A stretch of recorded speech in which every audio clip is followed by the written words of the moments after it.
My son hired armed guards to keep me out of my own wife's funeral. I stood in the freezing Atlanta rain as they told me I was not on the guest list. I did not shout. I did not beg. I simply turned around and made one single phone call. 91 missed calls later, he lost everything. My name is Frederick. I am 70 years old, and I am about to tell you how a silent father dismantled his son's entire life. Before I continue this story, let me know where you are watching from in the comments below. Hit like and subscribe if you have ever had to stand your ground against a family member who mistook your silence for weakness. The rain hit the pavement of the historic Atlanta chapel in heavy, blinding sheets.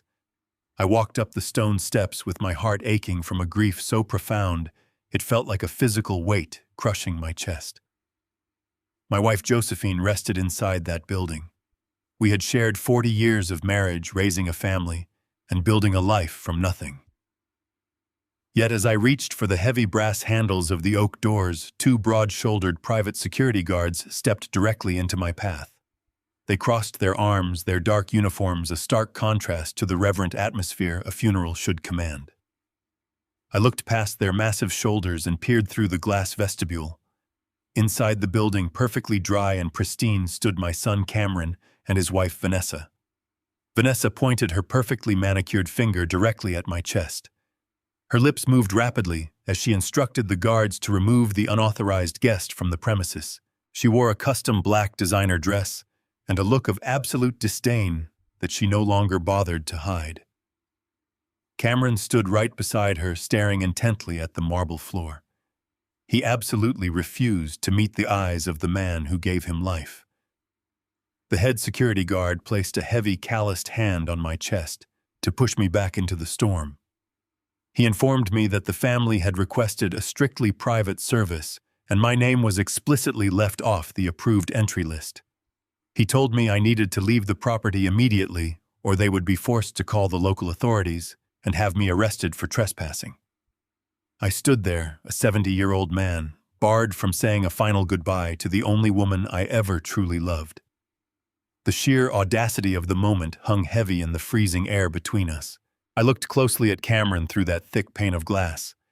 He was wearing a custom-tailored Italian suit that likely cost more than the first car I ever purchased.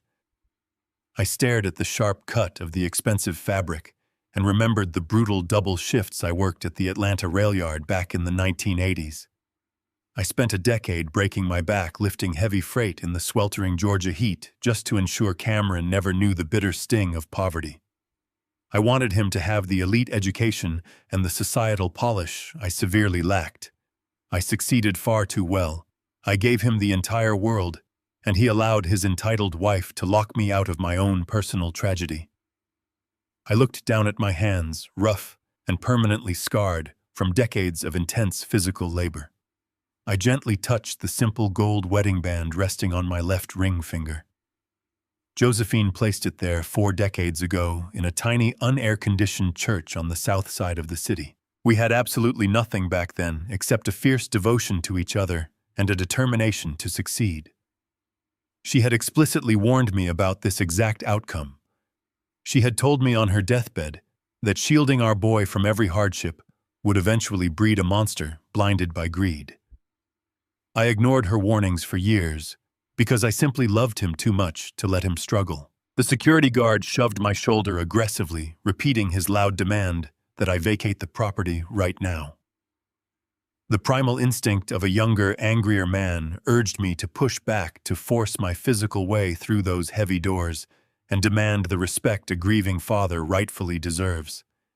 But raw anger is an uncontrolled burn that only consumes the person who wields it. I did not yell at the guards.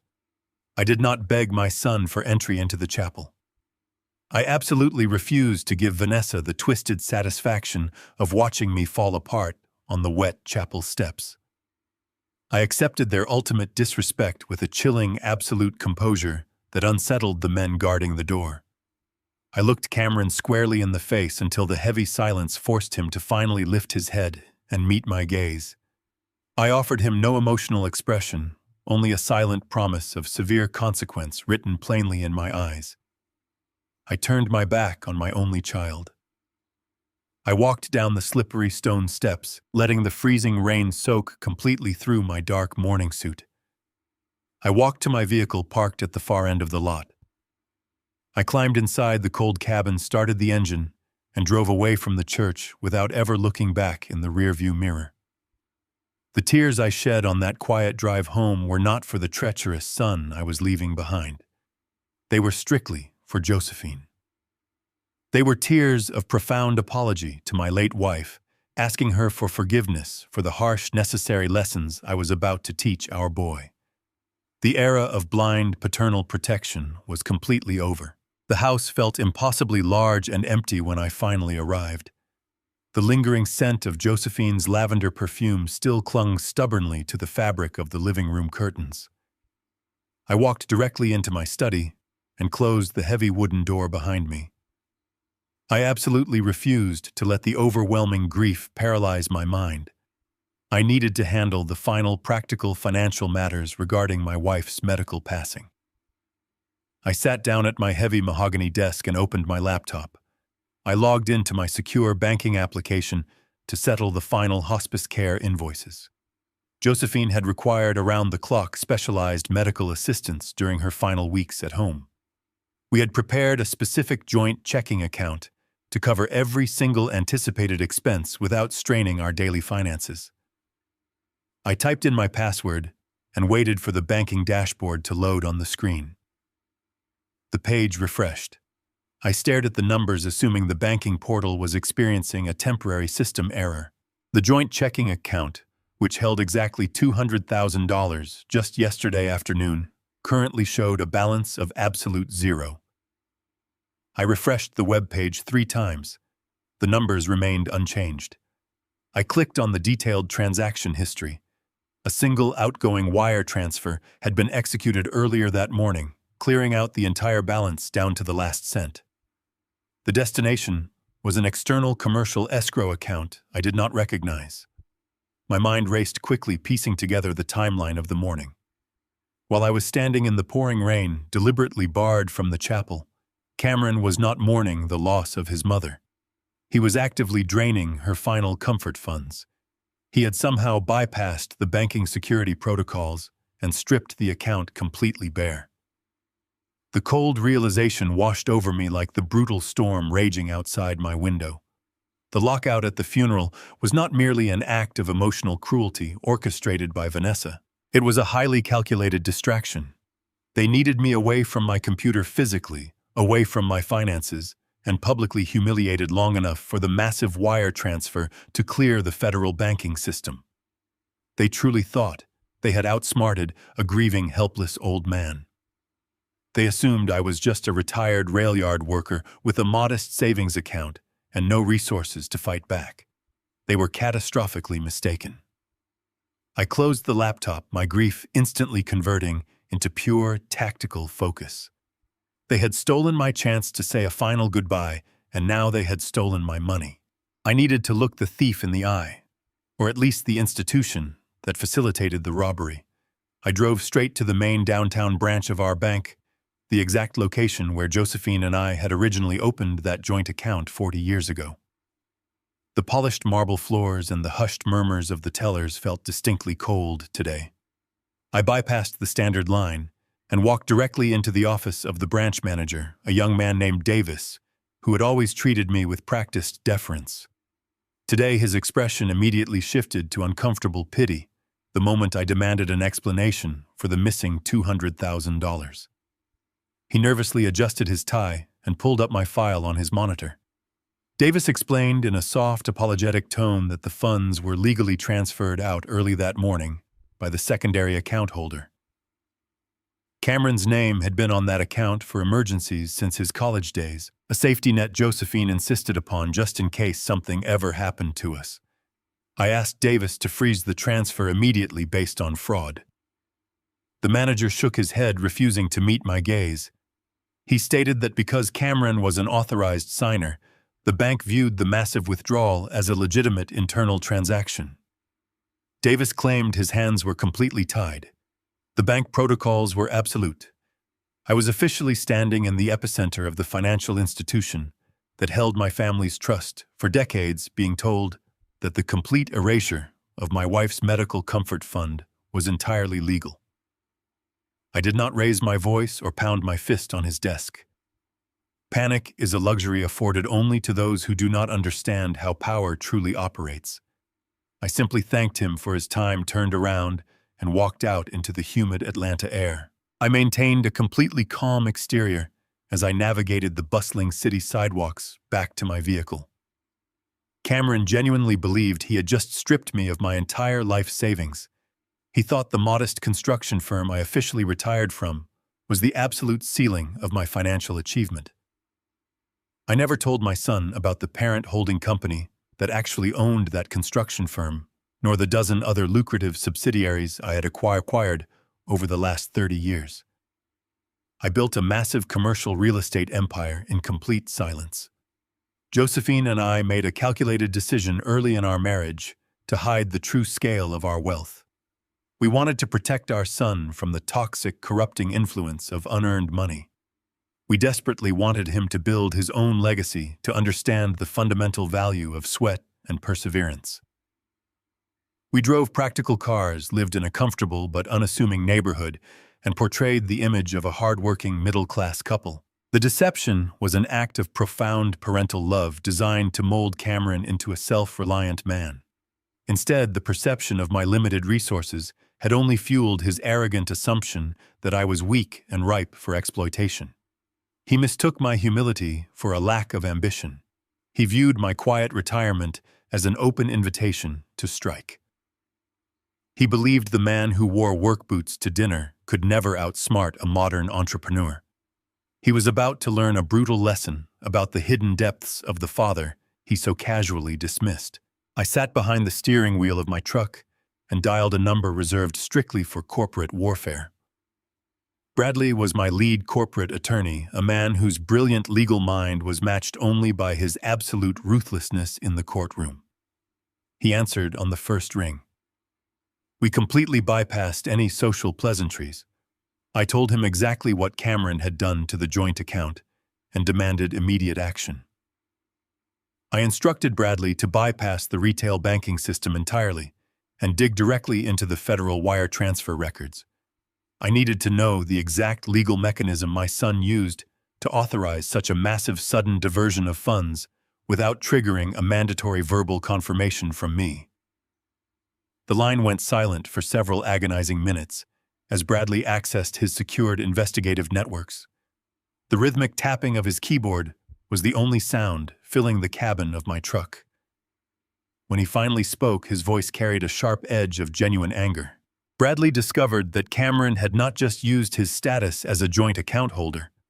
To permanently bypass the large transaction fraud alerts, Cameron had submitted a legally binding medical power of attorney to the bank's federal clearinghouse. The document explicitly claimed that I was suffering from severe advanced dementia brought on by the immense grief of losing my wife. My own son had legally declared me mentally incompetent. He fabricated a devastating medical diagnosis, forging the signature of a corrupt physician just to steal the money intended for his mother's hospice care. The betrayal was so absolute, it completely extinguished any lingering paternal mercy I held in my heart. I told Bradley to secure a copy of that forgery. It was no longer just theft, it was a profound character assassination. The sheer audacity of the forged dementia diagnosis settled over me like a heavy shroud. It was a calculated attempt to completely erase my autonomy and reduce me to a helpless ward of the state. I instructed Bradley to trace the exact destination of the stolen $200,000. I needed to know precisely where Cameron was hiding the cash. Bradley ran the routing numbers through the federal database. He quickly confirmed that the funds did not go into a personal savings account or an untraceable offshore trust. Cameron had used the stolen money as an immediate cash down payment on a massive commercial real estate transaction.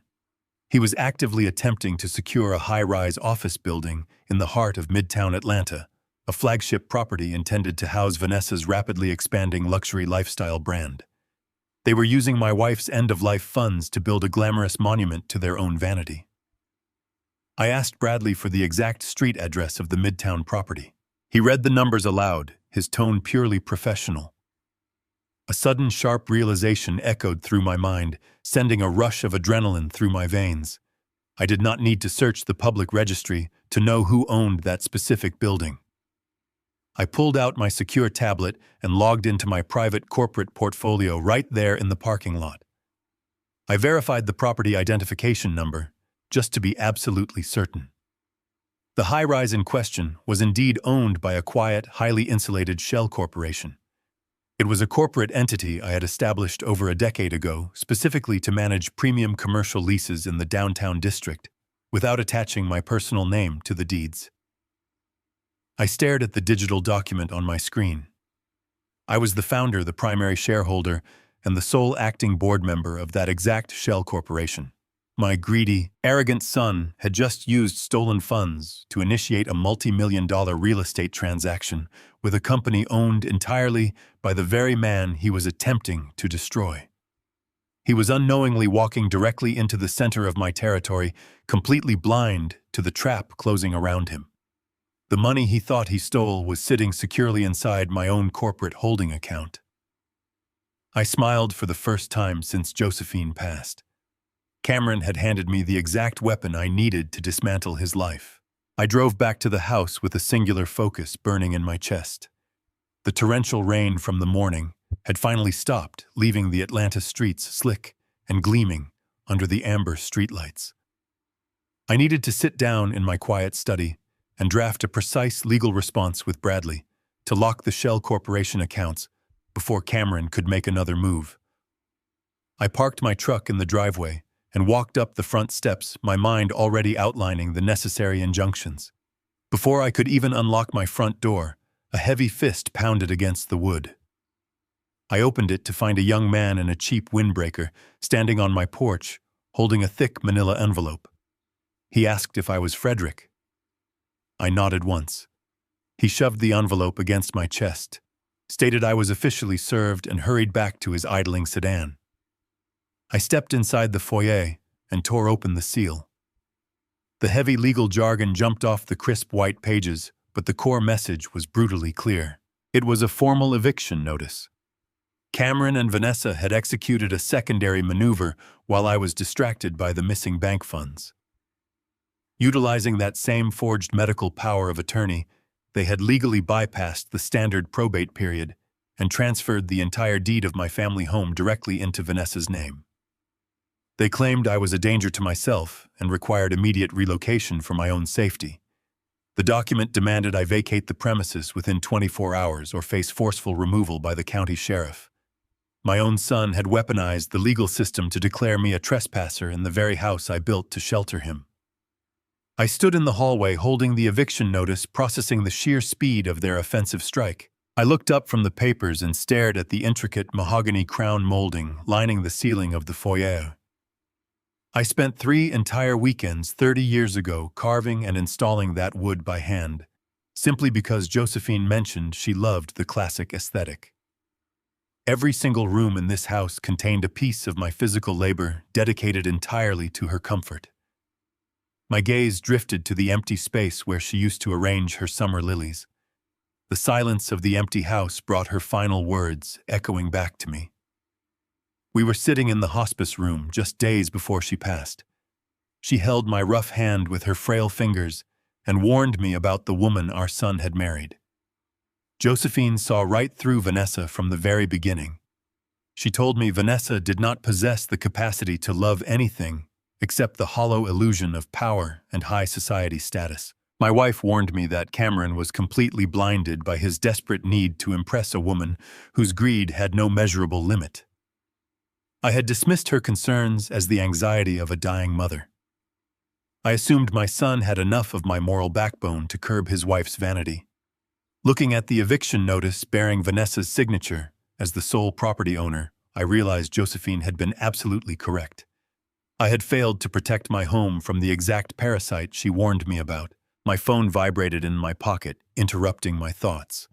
I pulled it out and read a long, meticulously crafted text message from Vanessa. The tone was dripping with a toxic, fake sympathy. She wrote that they understood the transition would be difficult for my declining mental state. She offered a remarkably insulting compromise. If I vacated the property quietly by tomorrow morning, without causing a public scene, she and Cameron would generously provide me with a monthly stipend of $500. She explicitly noted that this specific amount would cover the basic entry fees for a state-run nursing facility on the outskirts of the city. They were essentially offering to fund my slow death in a sterile room in exchange for my immediate surrender. I did not throw my phone against the wall. I did not call my son to demand an explanation for his cowardice. I walked directly into the master bedroom and pulled a single sturdy leather duffel bag from the top shelf of the closet. I packed exactly 7 days' worth of clothing, my essential toiletries, and the original physical copies of my corporate incorporation documents that I kept hidden beneath a false floorboard under the bed. I zipped the bag shut. I picked up my phone and typed a single word in response to Vanessa's humiliating ultimatum. I typed the word, agreed, and hit send. I wanted them to believe their brutal intimidation tactics had worked perfectly. I needed them to feel completely unchallenged as they advanced further into my trap. I walked into the kitchen and placed my brass house keys squarely on the center island. I walked out the front door, locking it behind me for what they assumed would be the very last time. I tossed my leather duffel bag into the passenger seat of my truck and drove away from the neighborhood. I did not drive toward the state-run nursing facility Vanessa had so generously selected for my final years. I merged onto the highway and headed straight for the gleaming towers of downtown Atlanta. I pulled into the private valet entrance of the Four Seasons Hotel. I walked up to the Platinum concierge desk and handed the attendant a sleek black corporate credit card that bore the name of my primary holding company. Cameron had absolutely no idea this financial channel even existed. I booked their top-tier penthouse suite for an indefinite open-ended stay. I rode the private elevator up to the top floor, stepped into the sprawling suite with panoramic views of the city I helped build, and poured myself a glass of sparkling water. My phone rang just as I sat down on the plush leather sofa. It was Bradley. I answered immediately. Bradley did not bother asking how my evening was going. He delivered a devastating update with cold, surgical precision. He had continued digging into the Federal Registry following our earlier conversation about the commercial real estate purchase. Bradley discovered that the stolen cash from the joint checking account was only a minor fraction of their overall financial strategy. Cameron had just used my stolen house as hard collateral to secure a high-risk multi-million-dollar commercial loan from a predatory lending firm. They leveraged the entire value of my 40-year-old estate to secure the remaining capital required to fully fund and launch Vanessa's luxury fashion brand. They effectively mortgaged my entire history to buy her a glamorous future. The sheer volume of the debt Cameron had just assumed was staggering. If that specific loan defaulted, the lenders would instantly seize the house and liquidate it. My son had tied a financial noose around his own neck and handed the rope directly to the banking system. I looked out the floor-to-ceiling windows at the Atlanta skyline. The game had fundamentally shifted. The address Cameron provided led me to a gleaming glass and steel commercial high-rise in the absolute center of Midtown Atlanta. I walked through the heavy revolving doors and took the private access elevator up to the 14th floor, stepping directly into the reception area of his newly minted startup company. The entire space was a masterclass in unearned excess and desperate vanity. Polished concrete floors, exposed industrial ceilings, and imported Italian leather sofas screamed of venture capital burned on superficial aesthetics rather than actual substance. A massive frosted glass door swung open, and there stood Vanessa. She wore a sharply tailored white designer blazer and a cold smile that lacked any trace of genuine human warmth. She did not bother to greet me. She simply turned on her expensive heels and marched into the main conference room, fully expecting me to follow her like a broken, obedient animal. I walked slowly inside to find my son sitting at the far end of a massive glass table. Cameron was wearing another bespoke suit, but his nervous body language completely betrayed the confidence of the expensive fabric. He kept his eyes glued to the polished surface of the table, his shoulders hunched inward entirely, refusing to meet my gaze. Vanessa did not offer me a chair. She stood at the head of the table and slid a thick stack of legal documents toward my side of the glass. The bold black letters at the top clearly identified the paperwork as a comprehensive non-disclosure and settlement agreement. She tapped her perfectly manicured fingernail against the bottom signature line. Her voice was sharp, commanding, and utterly devoid of respect. She demanded I sign away any future right to ever sue them for the estate, the property, or the financial assets they had commandeered. In exchange for my total surrender, she casually reminded me I would receive the meager monthly allowance required to secure a basic bed at the state-run nursing facility on the edge of the city. It was a complete capitulation document. I looked away from the hostile glare of my daughter-in-law and focused entirely on my son. Cameron remained completely silent, studying his cuticles, desperately wishing he could be anywhere else in the world. Watching his cowardly posture, a vivid, painful memory from 35 years ago forced its way into my mind. It was a humid Tuesday night in late August. I had walked into a downtown police precinct covered in heavy grease and soot from a 14-hour shift at the rail yard. A 17-year-old Cameron sat handcuffed to a cold steel bench, crying his eyes out in pure terror. He and his privileged private school friends had been caught joyriding in a stolen luxury vehicle. The other boys had powerful, wealthy fathers who immediately made the criminal charges disappear. I was just a manual laborer, but I emptied my entire emergency savings account that night to pay the precinct chief a quiet, unofficial restitution and cover the severe vehicle damages. I kept the arrest completely off Cameron's permanent record to protect his upcoming college prospects. I absorbed the entire financial and emotional blow so my son would not have to suffer the consequences of his own arrogance. Looking at him now shrinking behind his ruthless wife, I realized the catastrophic error of my paternal protection. By shielding him from the fire back then, I had only taught him that he could play with matches, and someone else would always suffer the burns. He never learned the devastating consequences of theft, because I never allowed him to feel the heavy sting of the law. I had personally created the exact monster sitting across from me today. The time for quiet reflection was over. I needed to completely solidify their dangerous illusion of absolute victory. I let my shoulders slump forward physically, shrinking my frame to mimic a broken, defeated old man who had simply given up the fight. I allowed my jaw to slacken slightly, adopting a vacant, highly confused expression. When I reached across the table for the documents, I forced my hand to tremble violently. The performance was flawless. I picked up the cheap plastic pen Vanessa had provided and let it rattle against the heavy glass table. I looked up at her with wide, weary eyes, feigning a deep, cognitive struggle. Vanessa's smirk widened into a grin of pure, predatory triumph. She actually let out a short, dismissive sigh, clearly enjoying the pathetic display of my supposed mental decline. I pressed the pen to the paper and slowly, shakily forged my own signature on the bottom line. It was a completely worthless document, invalidated entirely by the forged medical power of attorney they had already filed with the county. But they were far too arrogant to realize the legal paradox they had just created. I pushed the signed agreement back across the table. Vanessa immediately snatched it up, verifying the shaky signature with a triumphant nod. She reached into her pristine blazer pocket and produced a perfectly crisp corporate check. She slid the $500 across the glass toward me, her eyes gleaming with the deep satisfaction of a conqueror tossing table scraps to a starving beggar. Cameron finally looked up from the table. He let out a long, audible breath, his chest visibly deflating with intense relief. He actually believed the massive nightmare of his own making was neatly and permanently resolved.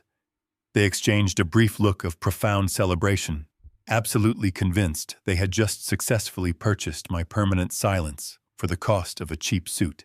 I picked up the check, folded it carefully, and placed it into my jacket pocket without uttering a single word. I turned around and shuffled slowly out of the glass conference room, maintaining the trembling, frail persona until I passed the receptionist and the heavy double doors clicked shut behind me. The absolute second I stepped into the empty carpeted corridor, the act evaporated completely. I straightened my spine, rolling my shoulders back as the familiar commanding posture of a corporate chief executive returned to my frame. I pressed the call button for the elevator and pulled my encrypted cell phone from my pocket. I dialed Bradley. He answered instantly.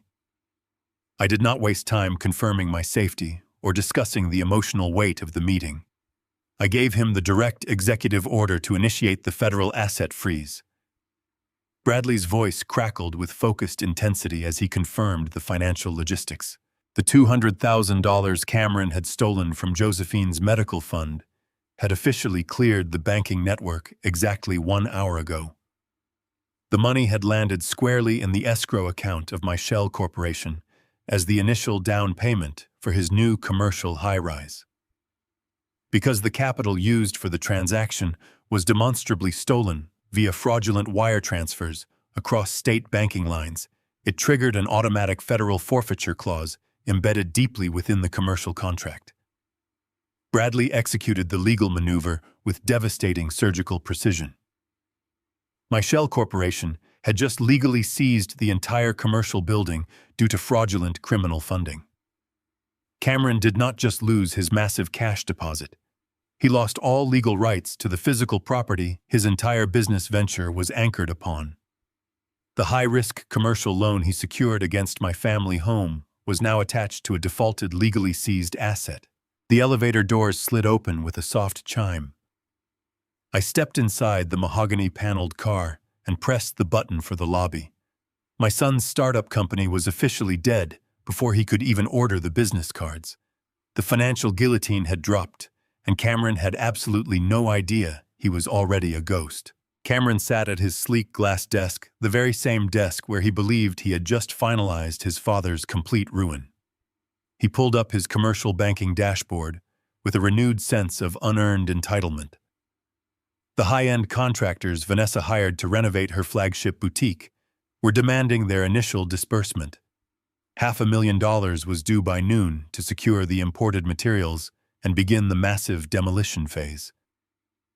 Cameron confidently initiated the wire transfer from the enormous commercial loan he had just secured against my family home. He typed his secure PIN and hit submit, already planning his celebratory lunch. The screen buffered for a fraction of a second. Instead of the familiar green confirmation checkmark, a stark red banner slashed across his monitor. The transaction was categorically denied.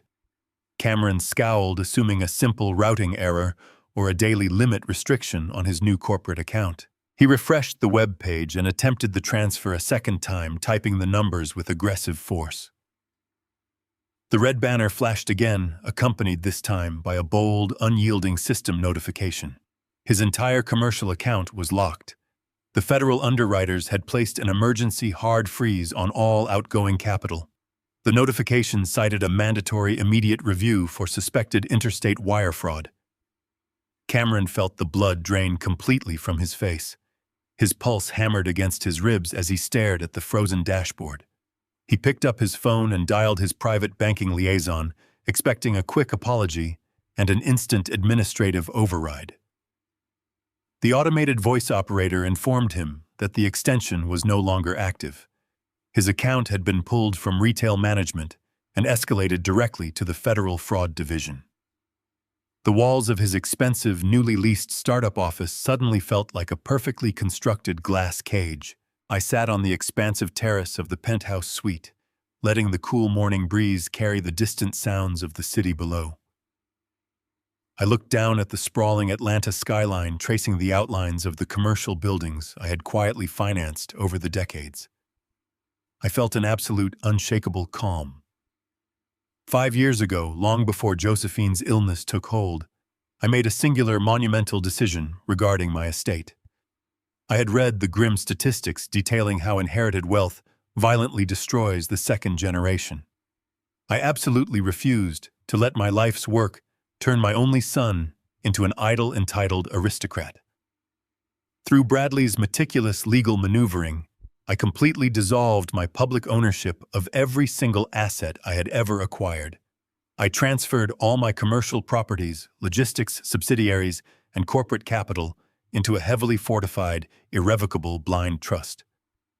I relinquished direct control, making myself a legal ghost within my own financial empire. I became an employee on paper, drawing a modest pension, while the trust quietly and aggressively managed millions.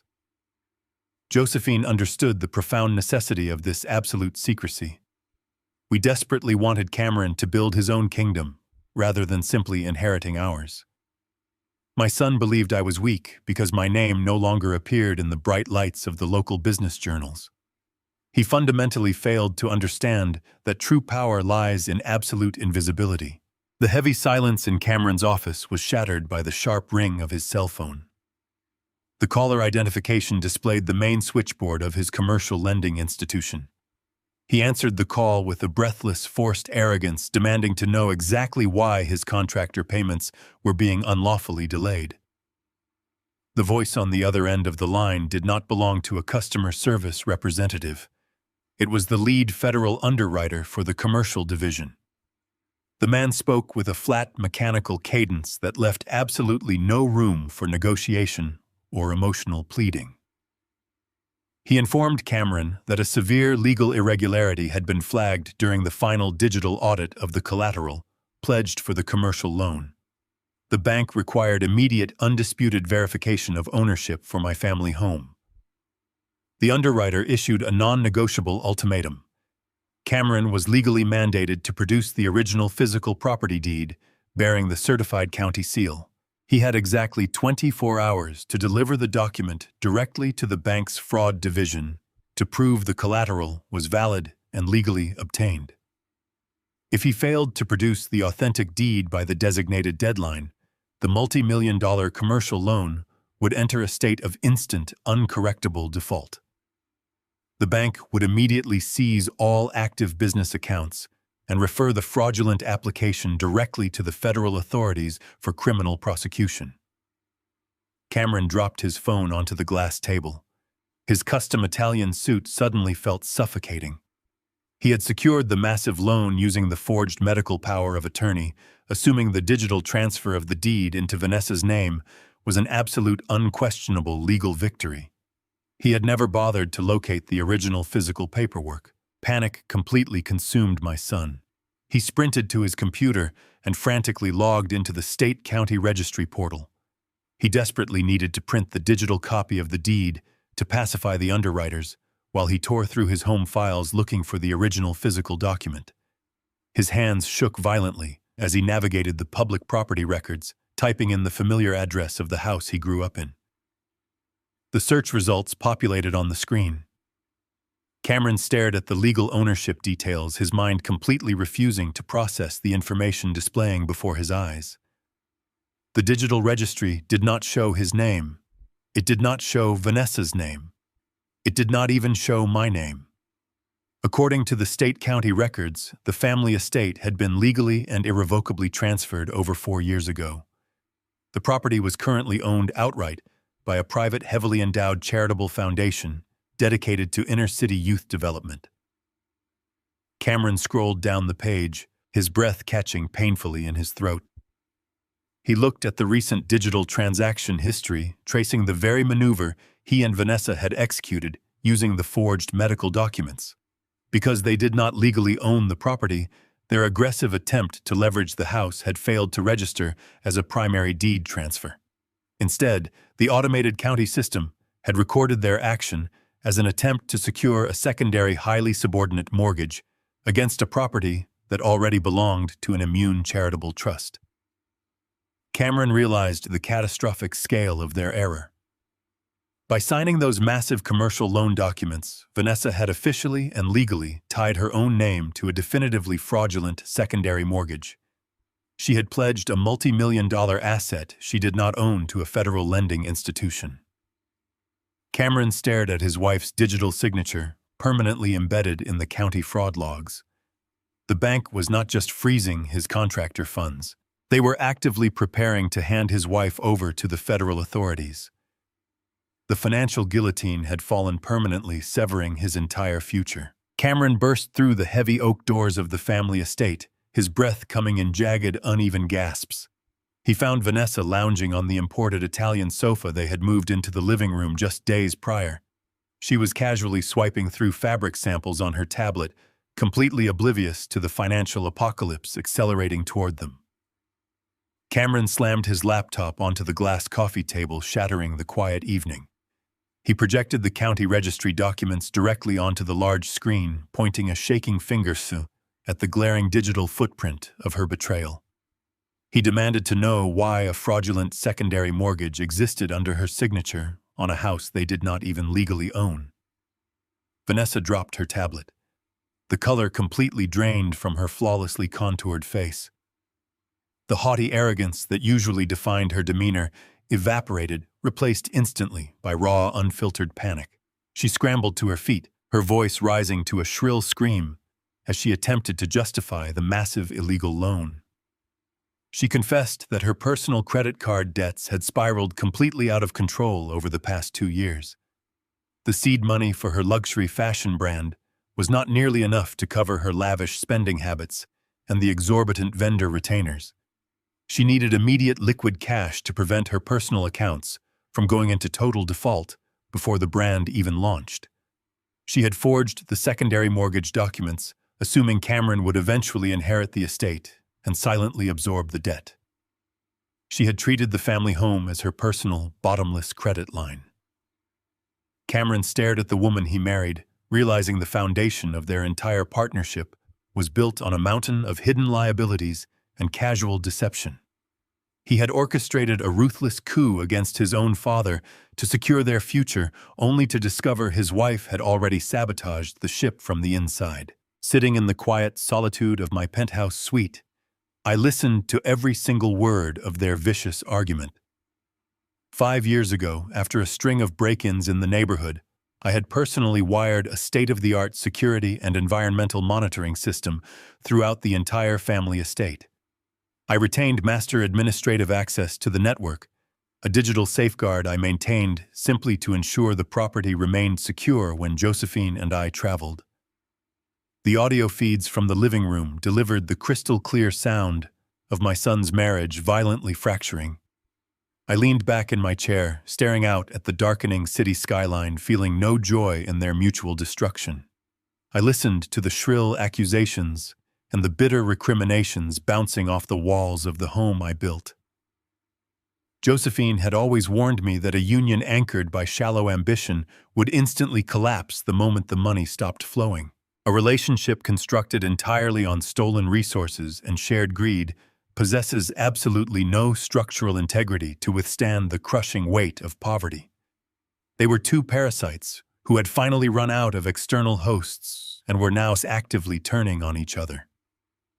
I took a slow sip of my sparkling water, letting the audio stream continue. I knew exactly what Cameron would attempt to do next. When cornered, an entitled man does not accept responsibility. He frantically searches for another innocent victim to sacrifice in his place. The reality of the impending legal strike finally paralyzed Cameron. The federal underwriter had given him exactly 24 hours to produce a valid deed, a document that simply did not exist. By Monday morning, the bank would officially classify the commercial loan as an act of massive federal mortgage fraud. The authorities would issue warrants for their immediate arrest. Cameron paced the length of the living room, completely ignoring Vanessa as she continued to weep on the sofa. He calculated the exact sum required to immediately satisfy the commercial lenders and halt the criminal referral. The number was astronomical, far exceeding the remaining balance of his depleted personal accounts. Desperation forces a man to cross lines he previously considered unthinkable. Cameron pulled out his phone and accessed his digital files, searching frantically for the contact information of our family insurance broker. He remembered the comprehensive life insurance policy I had established for Josephine decades ago. It was a substantial multi-million-dollar safety net designed to cover any unforeseen catastrophic estate taxes. Cameron rationalized that since I was legally declared incompetent by his forged medical documents, he now possessed the absolute authority to access and liquidate that death benefit. He dialed the emergency after-hours line for the brokerage firm, his hands slick with cold sweat. He planned to demand an expedited emergency payout of the policy, intending to use his mother's tragic death as a convenient financial shield to save himself from federal prison. He paced near the front window, rehearsing the solemn, grieving tone he would use to manipulate the broker into releasing the capital by the end of the business day. He believed this massive cash infusion would instantly erase the fraudulent commercial loan and restore his stolen empire. The senior insurance broker answered the call with a hushed, respectful tone, immediately offering his deepest condolences for Josephine's passing. Cameron aggressively bypassed the obligatory sympathies. He adopted his most authoritative executive voice, citing his status as the primary financial executor of the estate under the medical power of attorney. He formally demanded the immediate release of the $2 million life insurance payout to his primary corporate account to settle outstanding estate debts. The broker paused the silence on the line, stretching into a long, uncomfortable void. When the broker finally spoke, his professional cadence was laced with profound confusion. He informed Cameron that the life insurance policy in question had already been fully executed and closed. The entire principal amount was disbursed via expedited wire transfer immediately upon the firm's receipt of the certified death certificate 2 days ago. Cameron froze, the phone pressed tightly against his ear. His voice dropped to a hoarse, panicked whisper as he demanded to know exactly where the multi-million-dollar payout had been routed. He insisted that neither he nor his father had authorized any such transfer. The broker audibly typed on his keyboard, pulling up the final execution documents for the policy. He read the legal addendums aloud with clinical precision. The broker stated that the primary beneficiary of the policy had been legally and officially altered exactly 3 days prior to Josephine's death. A notarized digital modification form had been submitted, stripping both Frederick and Cameron of their beneficiary status. Cameron felt the room spin violently around him. He demanded the broker read the name of the new authorized recipient. The broker complied, stating clearly that the entire $2 million had been wired directly into a private offshore account registered exclusively to Vanessa. Cameron slowly lowered the phone from his ear. He turned his head and stared at his wife. Vanessa had stopped crying. She was sitting perfectly upright on the Italian sofa, her eyes entirely dry and locked onto his face with the cold, calculating stare of a predator who had just finished its meal. While Cameron was busy forging medical documents to steal his father's house and bank accounts, his wife had quietly orchestrated the ultimate betrayal. Vanessa had manipulated the final days of her mother-in-law's life to steal the massive death benefit entirely for herself. She had secured her own escape hatch, leaving Cameron holding nothing but fraudulent debt and an impending federal indictment. The opulent walls of his luxury living room seemed to collapse inward, suffocating him. Cameron stared at the empty space where his wife had just shattered his entire reality. Vanessa had not just outmaneuvered him.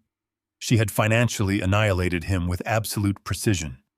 The crushing weight of the federal commercial loan he secured against a house he did not own was now entirely his burden to bear alone. The federal underwriters were expecting the original physical deed by Monday morning. When he failed to produce the certified document, they would instantly flag the transaction as a multi-million-dollar act of mortgage fraud. The authorities would not care about his desperate excuses or his wife's sudden calculated disappearance with the insurance money. The digital signature verifying the collateral was his.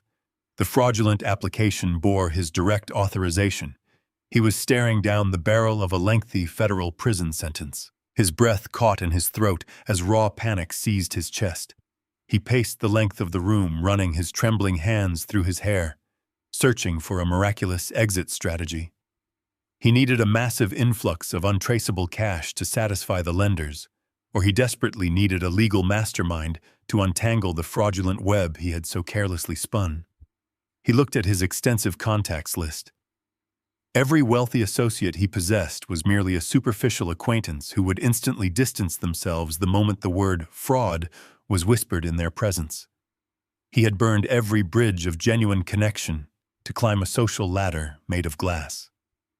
There was only one man on earth who had consistently stepped directly into the fire to shield him from his own disastrous choices. Cameron pulled out his sleek smartphone, his fingers slick with cold sweat. He bypassed the recent calls and scrolled down to the name he had previously decided to permanently erase from his life. Trembling with absolute terror, he pressed the icon to dial his father. Across the city, sitting in the quiet elevation of my penthouse suite, I watched the screen of my encrypted cell phone illuminate the dark mahogany table. The caller identification displayed Cameron's name in bright, urgent letters.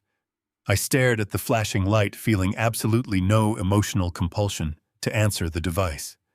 The rhythmic vibration against the polished wood instantly transported my mind back to the heavy stone steps of the historic Atlanta chapel.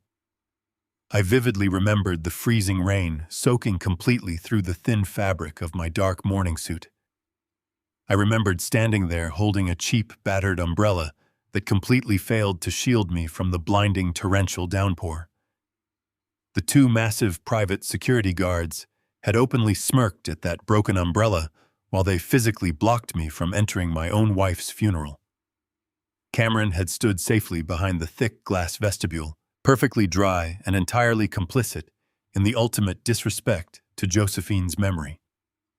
He had allowed his own mother to be laid to rest without her husband of 40 years by her side, simply to appease Vanessa's ruthless vanity and secure his stolen wealth. I looked at his name flashing repeatedly on my phone. The boy calling me now was not seeking a father to mourn with. He was seeking the exact same human shield he had actively exploited his entire life. The freezing rain at the chapel had washed away every last ounce of my paternal vulnerability. I did not swipe the red icon to decline the call.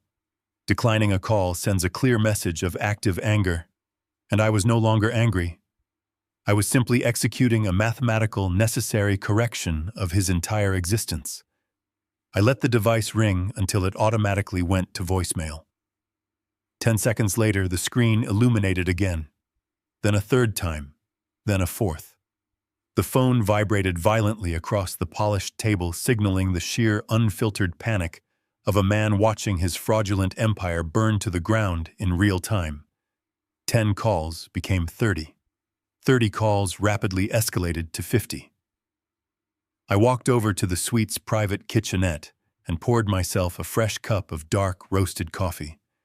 I carried the porcelain mug to the expansive glass balcony and stepped out into the crisp morning air. The sun was just beginning to rise over the Atlanta skyline, casting brilliant streaks of gold and crimson across the high-rise buildings I secretly controlled. I took a slow, deliberate sip of my coffee, savoring the rich bitterness while the city woke up around me. I listened to the faint, rhythmic buzzing of the phone, continuing its desperate mechanical plea from the table inside. I did not feel an ounce of guilt or hesitation. True accountability requires absolute silence from the Savior. Over the course of the next hour, I watched the dawn fully break across the urban horizon. I finished my coffee in absolute peace. By the time I finally turned my attention back to the device, the screen displayed a silent notification of exactly 91 missed calls. The crushing silence I offered him was the most profound and necessary lesson I had ever delivered. Cameron hurled his phone across the living room, watching the expensive device shatter into pieces against the imported Italian marble fireplace.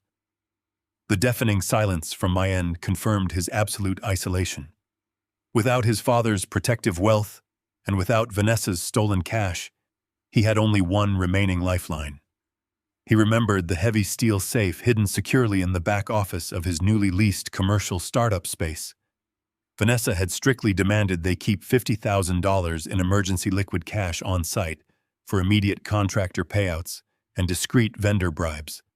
It was not nearly enough to satisfy the federal commercial loan underwriters, but it was enough to hire a ruthless criminal defense attorney and secure a temporary cash-only hotel room while he formulated a legal survival strategy. Cameron sprinted to the garage, purposefully ignoring his flashy luxury sports car and jumping into his daily commuter sedan to avoid drawing any unnecessary attention. He drove recklessly through the morning traffic, running red lights, and weaving violently between lanes as he sped toward Midtown Atlanta. He pulled into the private corporate parking structure, the tires squealing on the concrete, and raced toward the glass elevators. His heart pounded fiercely against his ribs as he rode up to the 14th floor. He stepped out of the elevator, fully expecting to burst through the frosted glass doors of his company and empty the safe into a briefcase. Instead, Cameron stopped dead in his tracks. The sleek glass entrance to his startup was completely sealed. Thick, heavy steel chains were wrapped tightly around the brass handles, secured by a massive industrial padlock that gleamed in the overhead fluorescent lights.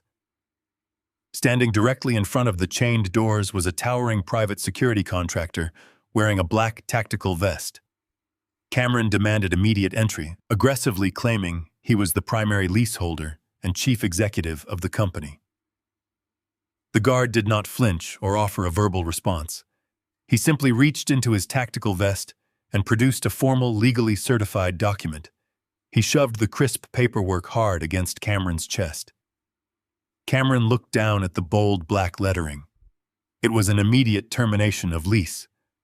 The document explicitly stated that the anonymous corporate building owner had exercised a non-negotiable emergency forfeiture clause due to a verified criminal breach of contract regarding the fraudulent funding of the initial lease deposit. The building owner had officially seized the entire premises, including all physical contents and cash reserves located within the office pending an active federal investigation. Cameron stood completely paralyzed in the empty corridor, permanently locked out of his last remaining refuge. The heavy chains on the glass doors of his startup office severed the last remaining shred of Cameron's fragile composure. The formal eviction notice taped to the glass listed a parent holding company. He pulled out his phone, his hands shaking so violently he could barely type, and ran a quick corporate registry search. The address that populated did not point to a modest legal firm or a faceless bureaucratic processing center. It pointed directly to one of the most exclusive commercial real estate high-rises in the affluent Buckhead district.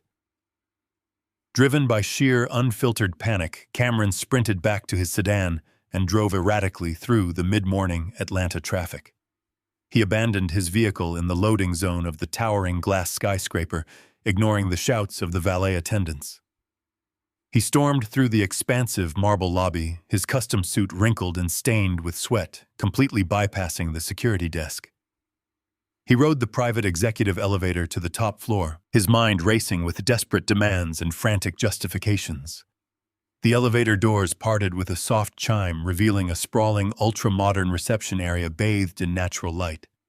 A sleek receptionist attempted to stand and intercept him politely, asking for his appointment credentials. Cameron shoved violently past her, ignoring her warnings about calling building security. He marched toward the massive frosted double doors at the end of the corridor, bearing the title of Chief Executive Officer. He did not knock. He threw his entire body weight against the heavy wood and glass, bursting into the inner sanctum like a cornered animal desperately searching for a way out of a burning cage. He was prepared to scream, to threaten, to beg whoever sat behind that desk for a temporary reprieve. The furious demands died instantly in Cameron's throat. He stopped dead in the center of the expansive room, his eyes scanning the walls in absolute paralyzing shock. The executive suite was a visual testament to supreme municipal power. Framed architectural blueprints of Atlanta's most prominent commercial developments lined the pristine walls. Heavy glass cases displayed prestigious city planning awards and municipal development commendations spanning over 3 decades.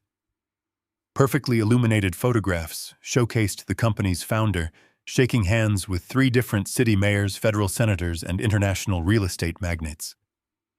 Cameron stared at the visual evidence of a colossal, quiet dynasty.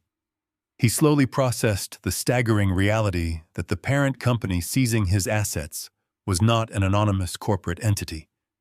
He finally comprehended the massive silent empire his father had constructed. He remembered the blistered, bleeding hands his father brought home every evening from the rail yard during his childhood. He had always assumed those scars were the tragic mark of a man trapped at the bottom of the economic ladder. He never once realized that the calloused hands lifting freight were simultaneously signing multi-million-dollar land acquisition contracts. The father he had casually dismissed as a simple, uneducated laborer had secretly built the very concrete foundation of the city. The sheer scale of his own agonizing miscalculation hit Cameron with the force of a physical blow, completely buckling his knees. He realized the man he thought he was outsmarting had been playing a global chess game, while Cameron was merely playing in the dirt. I sat comfortably behind the massive mahogany desk, my hands steepled, resting lightly on the polished wood. I watched my son struggle to draw breath in the center of my office. I did not raise my voice. I did not stand up to greet him or offer him a seat. I simply opened my top drawer, retrieved a single sheet of paper, and slid it smoothly across the expansive desk. It was not a bank statement or a scolding letter. It was a highlighted, printed copy of the federal wire fraud statute. Cameron staggered forward, his eyes darting frantically from the framed mayoral photographs on the wall to the stark legal document resting in front of him. I maintained a tone of absolute chilling neutrality as I laid out his exact position. I calmly explained the mathematical certainty of the prison sentence he currently faced. By legally declaring me mentally incompetent with a forged medical document, he had committed medical fraud. By subsequently using my family home to secure a commercial loan, he had committed federal mortgage fraud. By moving those funds across state lines, he triggered the interstate wire fraud statutes. The federal banking underwriters were already compiling the final prosecution packet. I detailed the mandatory minimum sentencing guidelines, calculating the decades he would spend locked inside a federal penitentiary without the possibility of early parole. I watched the arrogant, entitled boy who had barred me from his mother's funeral crumble into a terrified, hollow shell. The reality of his absolute ruin was no longer a theoretical threat. It was a scheduled event. I did not offer him a single word of comfort. I simply let the crushing weight of the federal penal code settle permanently onto his shoulders. Before Cameron could even attempt to formulate a pathetic plea for mercy, the heavy double doors of the executive suite violently swung open a second time. Vanessa marched inside with the aggressive, entitled stride of a woman accustomed to bending the world to her exact will. She completely ignored the presence of her husband, treating Cameron as if he were nothing more than an invisible piece of office furniture. Her designer blazer was perfectly pressed, her expression hardened into a mask of pure, venomous fury. She approached my mahogany desk and slammed a thick, stapled binder down onto the polished surface. The bold black letters on the cover page clearly identified the documents as expedited divorce proceedings. She did not bother with pleasantries or apologies. She looked directly into my eyes and launched her offensive strike. Vanessa demanded that I immediately contact my banking liaisons and release the federal freeze I had silently initiated on her offshore personal accounts. She revealed that the $2 million she had stolen from Josephine's life insurance payout had been abruptly locked by an international fraud alert less than an hour ago. She knew I orchestrated the financial block, and she was entirely unwilling to accept defeat. Vanessa leaned across my desk, her voice dropping to a menacing, confident whisper. She stated that if I did not instantly release her stolen funds, she would execute a scorched earth campaign against my carefully protected legacy. She produced a small silver digital storage drive from her pocket and placed it deliberately next to the divorce papers. Vanessa smirked, revealing she had spent the last 2 years secretly copying highly sensitive, unreleased architectural blueprints from my secure home network while pretending to visit Josephine. She was currently holding proprietary classified city development plans that, if leaked to my corporate rivals, would instantly trigger billions of dollars in contractual lawsuits and completely dismantle my empire overnight. She crossed her arms, her eyes burning with a desperate, malicious triumph. She gave me exactly 60 seconds to log into my terminal and authorize the release of the $2 million. Cameron watched his wife openly blackmail his father, completely paralyzed by the sheer magnitude of her treachery. She stood there absolutely certain she held the ultimate piece of leverage to force my surrender. Vanessa leaned closer, her heavy, expensive perfume violently clashing with the sterile, polished air of the executive suite. When I remained completely silent, her smirk widened into a sneer of absolute, unvarnished contempt. She assumed my calculated silence was the physical manifestation of surrender. She tapped a perfectly manicured fingernail against the silver digital drive resting on my mahogany desk, the metallic click echoing loudly in the vast room. The stolen blueprints were merely her opening salvo. She squared her shoulders, adjusted her designer blazer, and delivered her ultimate ultimatum. If I did not instantly authorize the release of the freeze on her offshore accounts, she would march directly from this office to the largest media outlets and police precincts in Atlanta. She promised to meticulously weave a devastating, highly publicized narrative, casting me as a tyrannical, abusive patriarch who had systematically manipulated and financially abused his own son. She would loudly proclaim to the authorities that I was the one who orchestrated the fraudulent commercial loans, using a naive Cameron as an unwitting pawn to shelter my own illicit financial activities. She threatened to drag my carefully protected corporate legacy through a spectacular, humiliating public circus that would permanently ruin my reputation. She demanded the $2 million as her absolute non-negotiable price for peace. In exchange for the unfrozen assets, she offered to walk away quietly, surrender the stolen proprietary architectural data, and finalize a completely silent, uncontested divorce from Cameron. She assured me she had already drafted the damning press releases and lined up the exclusive television interviews. She stood there radiating an unearned sense of supreme victory, entirely convinced she had successfully backed a billionaire into an inescapable corner. She truly believed her fabricated scandal possessed enough destructive power to force my hand and secure her immediate financial salvation. I did not look at the silver drive, nor did I look at the thick stack of divorce papers she had violently slammed onto my desk. I focused entirely on her hands. I stared at her perfectly manicured fingers, the expensive glittering rings catching the morning light streaming through the floor-to-ceiling windows. Looking at those pristine hands, a vivid and deeply painful memory violently resurfaced. I remembered the exact day Cameron brought his newborn son home from the hospital. Josephine had spent 14 continuous hours in our kitchen, joyfully preparing an enormous, traditional feast to welcome her new grandson into the family. When we arrived at their lavish rented townhouse, Josephine had eagerly reached out, with tears of pure joy in her eyes, to hold the baby. Vanessa had physically stepped back, shielding the infant with a look of profound, undisguised disgust. She flatly refused to let my wife touch the child. She coldly stated that Josephine's clothes smelled far too strongly of kitchen spices and cheap cooking oil, claiming the harsh culinary scent would agitate the newborn's sensitive allergies. I watched the radiant light completely die in Josephine's eyes that afternoon. She quietly lowered her empty, trembling hands and stepped backward, accepting the humiliating banishment from her own grandson's life, simply to keep the peace and avoid a scene.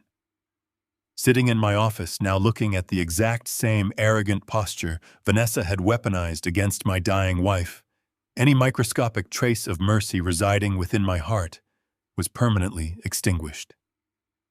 The woman demanding millions of dollars across my desk was the exact same parasite who had deliberately broken Josephine's heart over the lingering scent of rosemary and garlic. The 60 seconds she had so graciously allotted for my complete surrender expired in absolute, unbroken silence.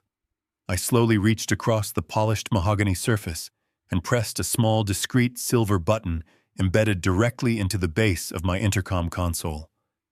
I did not summon my private building security, nor did I call my executive assistant to escort her out. The heavy frosted glass double doors of my office instantly swung open. Two tall individuals wearing severe dark suits and carrying themselves with unmistakable tactical authority strode purposefully into the room. They bypassed Cameron entirely and flanked Vanessa on either side, their imposing presence immediately suffocating the arrogant energy she had brought into my sanctuary. Vanessa spun around, her confident sneer faltering rapidly as she looked between the two rigid figures and my calm, seated posture. I folded my hands together and finally addressed her directly. I informed her that she possessed absolutely zero leverage because the entire foundation of her threat was built on a massive federal crime I had already exposed. I calmly explained that exactly 3 weeks ago, the very moment I discovered the unauthorized digital modification to Josephine's life insurance policy, I had personally contacted the Federal Bureau of Investigation.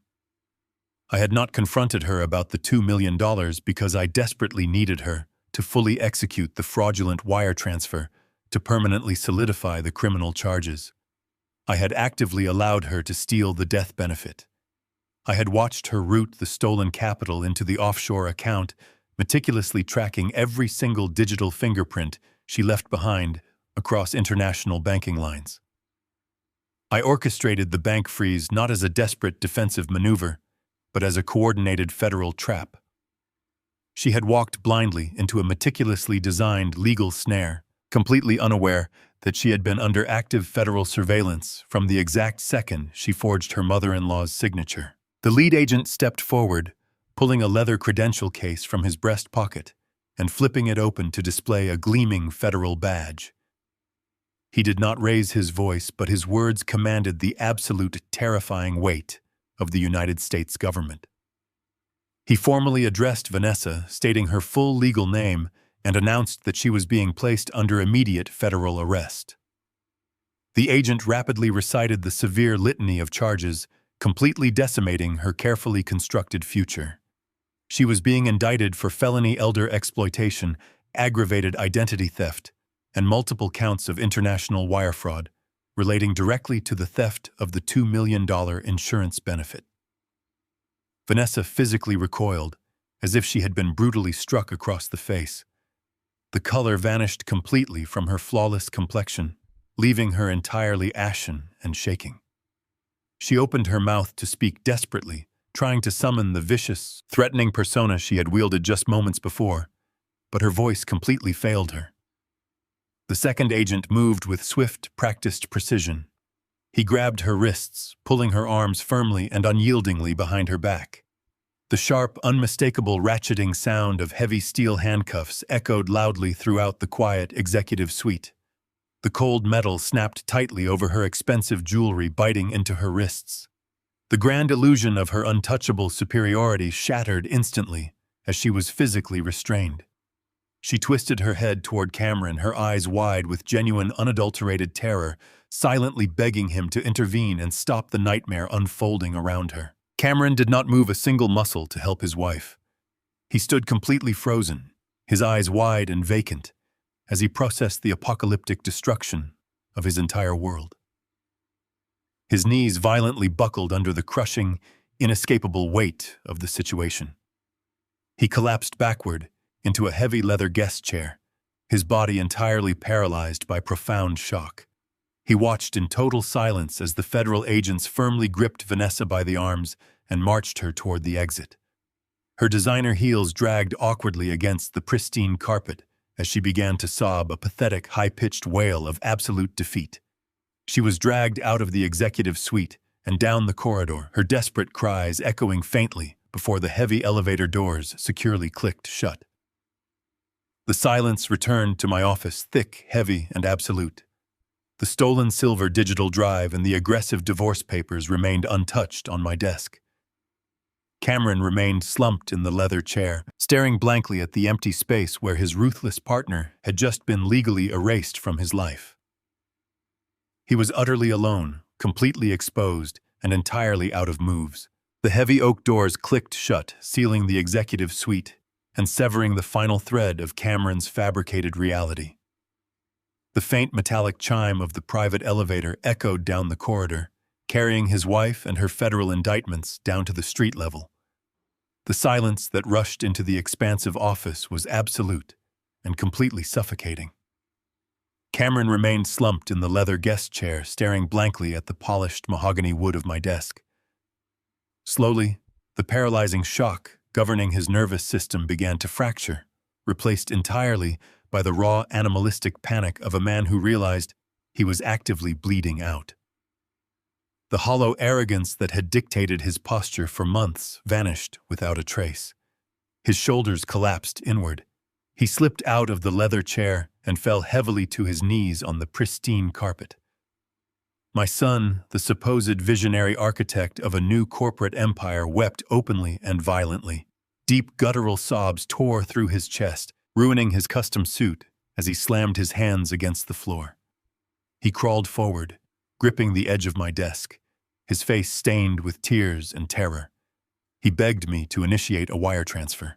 He pleaded with me to contact the federal underwriters to leverage my immense hidden capital to instantly pay off the fraudulent commercial loan before Monday morning. He desperately needed a billionaire to make the criminal charges disappear. Then, precisely as I anticipated, he abandoned the very partner he had conspired with. Cameron looked up at me, his voice a pathetic, high-pitched whine, and blamed Vanessa for every single catastrophic decision. He claimed he was entirely innocent, a grieving son blinded by the agonizing pain of his mother's death. He swore Vanessa had weaponized his vulnerability, manipulating him into signing documents he never fully understood.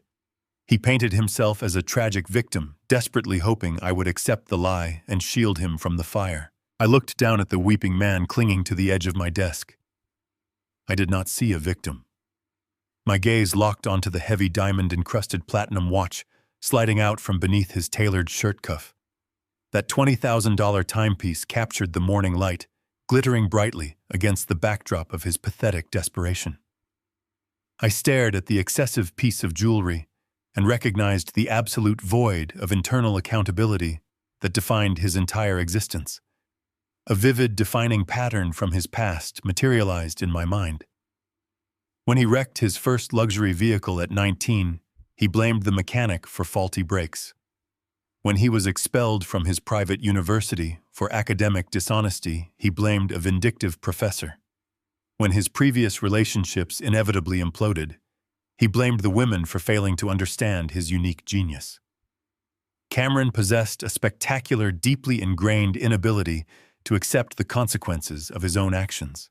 By constantly absorbing the financial and emotional damage of his failures, I had personally conditioned him to believe he was entirely immune to reality. I understood with absolute crystalline clarity that writing a check to the federal bank today would not save my son. It would simply validate his cowardice. It would permanently cement his belief that he could forge documents, steal from his dying mother, and leverage his family home without ever feeling the punishing sting of the law. He did not need a savior. He needed the uncompromising brutality of consequence. I remained perfectly still in my leather chair. I did not reach out to comfort him. I did not offer a single word of paternal reassurance. I reached down and smoothly opened the bottom drawer of my mahogany desk. I retrieved a single crisp sheet of heavy stock paper. I looked directly into Cameron's bloodshot, terrified eyes and explicitly refused his request. I informed him in a flat, neutral tone that my capital would not be deployed to satisfy a loan he secured through forgery.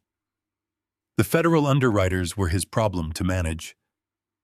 Cameron let out a strangled gasp, reaching a shaking hand toward the paper I produced desperately, assuming I had drafted a legal contract or a promissory note to secure his bail. I slid the document across the polished wood, stopping it precisely at the edge of the desk. It was not a lifeline. It was a highly detailed, legally binding invoice. Cameron stared at the bold black text. The itemized bill demanded the immediate restitution of the exact $200,000 he had stolen from Josephine's joint medical fund. Directly beneath the principal amount Bradley had calculated, the compounded daily interest generated since the exact hour of the theft. The final line item detailed the exorbitant corporate legal fees my shell company had incurred, while flawlessly executing the commercial property seizure that locked him out of his startup. The document was a flawless mathematical representation of his absolute ruin. I demanded full payment, clearly stating that failure to satisfy the invoice would result in my attorneys immediately filing civil litigation to garnish any future wages he might ever manage to earn. Cameron stared at the bottom line of the invoice, his mind entirely incapable of processing the mathematical reality of his debt. He dropped the paper, his hands pulling at his own hair as he backed away from the desk. He screamed that he had absolutely nothing left to give. He cried that his commercial accounts were permanently frozen, his business was legally seized, and his wife had absconded with the only available liquid cash. He was entirely destitute, facing federal prison, and completely stripped of his social standing. Then, driven into the darkest corner of his desperation, Cameron played his final, deeply entitled card. He straightened his spine, wiping his face, attempting to summon the arrogance of a rightful heir. He declared that my refusal to pay the bank was ultimately a meaningless delay. He reminded me that he was my only son. He claimed that when I eventually died, the massive blind trust would inevitably dissolve, and he would inherit the entire corporate empire I had just revealed to him. He demanded I release a fraction of his future inheritance now to save him aggressively, asserting that the money was already rightfully his by birth. I leaned forward, clasping my hands together. I shattered his final desperate illusion with absolute surgical precision. I informed Cameron that he fundamentally misunderstood the legal structure of my estate and the depth of his mother's foresight. I revealed that Josephine possessed a flawless understanding of his true nature long before the illness took her life.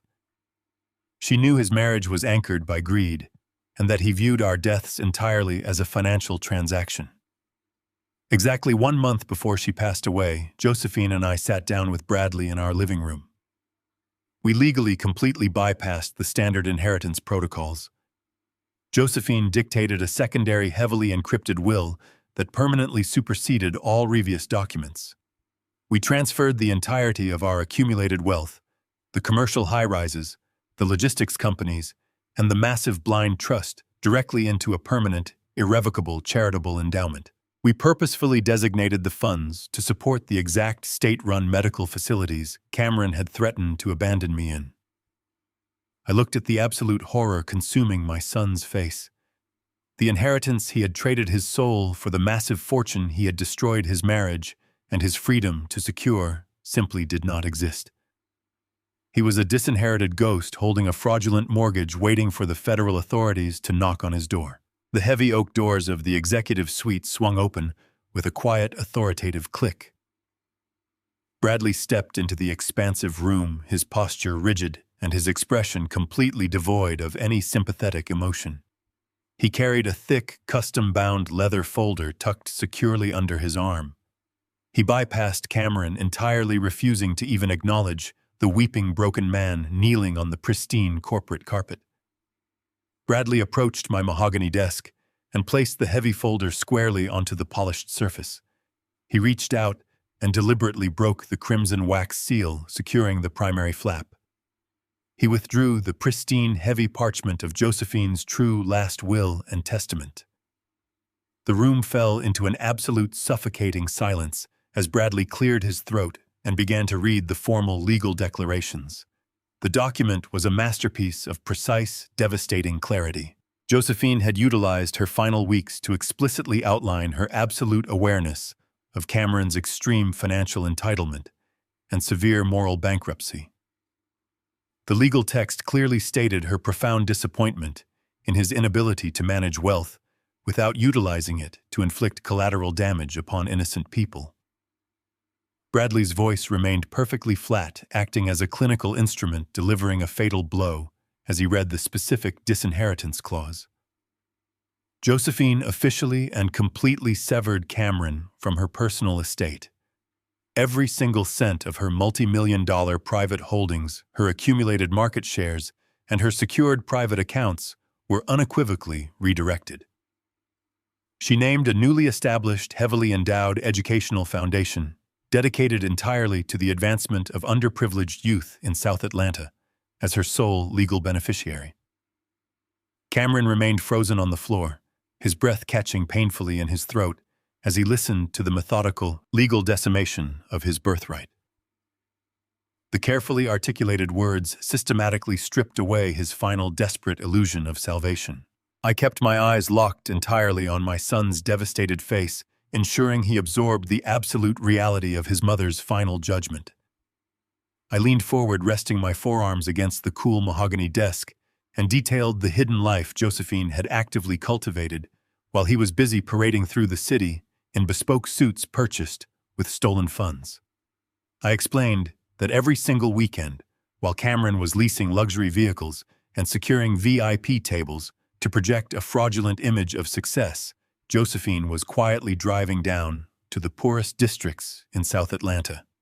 She spent her Saturdays sitting in damp, poorly ventilated community centers, actively tutoring children who had been completely abandoned by the educational system. She spent her final years pouring her fading energy into children who wore the exact same worn-out, duct-taped shoes I had been forced to wear as a starving boy struggling in the rail yards. Josephine possessed a profound, intimate understanding of genuine human struggle. She recognized that the generational wealth we had accumulated meant absolutely nothing if it was simply handed over to a parasite. She valued lifting up a fractured, desperate community infinitely more than she valued funding the superficial vanity of an arrogant, ungrateful son.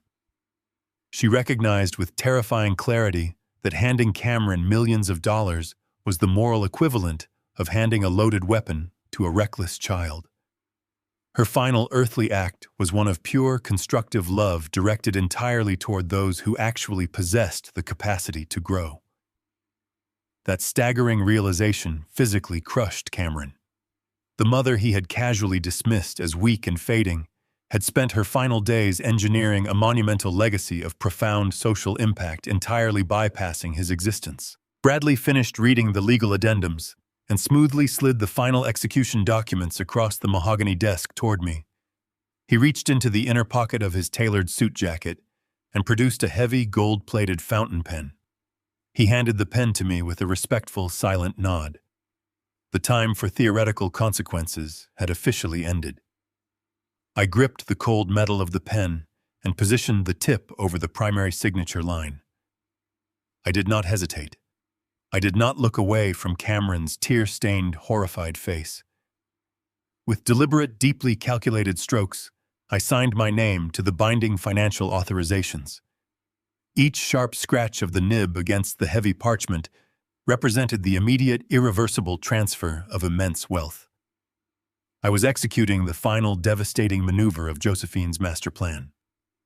I signed page after page authorizing the secure electronic release of millions of dollars directly into the newly established charity's operational trust network. The physical transfer of the capital happened in real time right before Cameron's eyes. I slid the fully executed documents back to Bradley, who instantly secured them within his leather folder. Cameron watched the ink dry, the agonizing reality of the situation finally solidifying in his frantic mind. He had deliberately isolated and alienated his mother during the most painful days of her illness. He had aggressively forged federal medical documents to steal control of his childhood home. He had blindly leveraged that stolen property to secure a fraudulent commercial loan. He had triggered a massive federal fraud investigation and helplessly watched his own wife get dragged out of the building in heavy steel handcuffs. He had actively sacrificed his marriage, his professional reputation, and his personal freedom. He had traded his entire existence to secure a massive, life-altering inheritance that was always legally untouchable. He had completely destroyed himself for absolutely nothing. The suffocating, heavy silence in the executive suite was suddenly broken by a sharp, vibrating buzz emanating from Cameron's suit pocket. The primary device he had shattered against the fireplace was gone, but his secondary secure vendor phone lit up with an urgent priority notification. He reached into his pocket with trembling, unresponsive fingers and pulled the device out. His eyes darted to the brightly lit screen. An automated severe notification from the commercial banking conglomerate slashed across the display. The federal underwriters had completely ceased their internal review. The financial institution had officially and irreversibly foreclosed on his commercial startup property. The defaulted, demonstrably fraudulent loan had triggered an immediate automated asset liquidation protocol. Cameron stared at the digital foreclosure notice, his breathing shallow, erratic, and bordering on hyperventilation. The sleek, glass-paneled startup office in Midtown was his final remaining physical asset, the absolute last illusion of his carefully fabricated corporate identity, and it was now permanently gone. He was effectively a ghost. Bradley cleared his throat, adjusting the cuffs of his suit as he shuffled the remaining legal addendums on the edge of the mahogany desk. The attorney turned his attention directly to me, completely ignoring the hyperventilating man on the floor, and delivered his final, devastating situational report. Bradley announced with a flat, professional cadence that the real estate acquisition division of Josephine's newly funded charitable foundation had just successfully finalized a major commercial transaction. The charity had utilized the freshly transferred millions to aggressively purchase a highly desirable, fully renovated corporate office space in Midtown Atlanta. The bank had eagerly unloaded the foreclosed property to the cash-rich foundation at a fraction of its original market cost. Bradley looked down at Cameron, his eyes dead and unyielding. He stated that the charity would immediately begin utilizing the sprawling glass high-rise as the pristine state-of-the-art headquarters for their new South Atlanta Youth Center. Cameron's jaw dropped. The air completely left his lungs. His stolen, fraudulent dream had just been legally purchased by his mother's charity using the exact wealth he had destroyed his life to steal. The iron jaws of the trap had permanently snapped shut. Cameron's refusal to accept his new reality morphed rapidly into a dangerous, toxic delusion.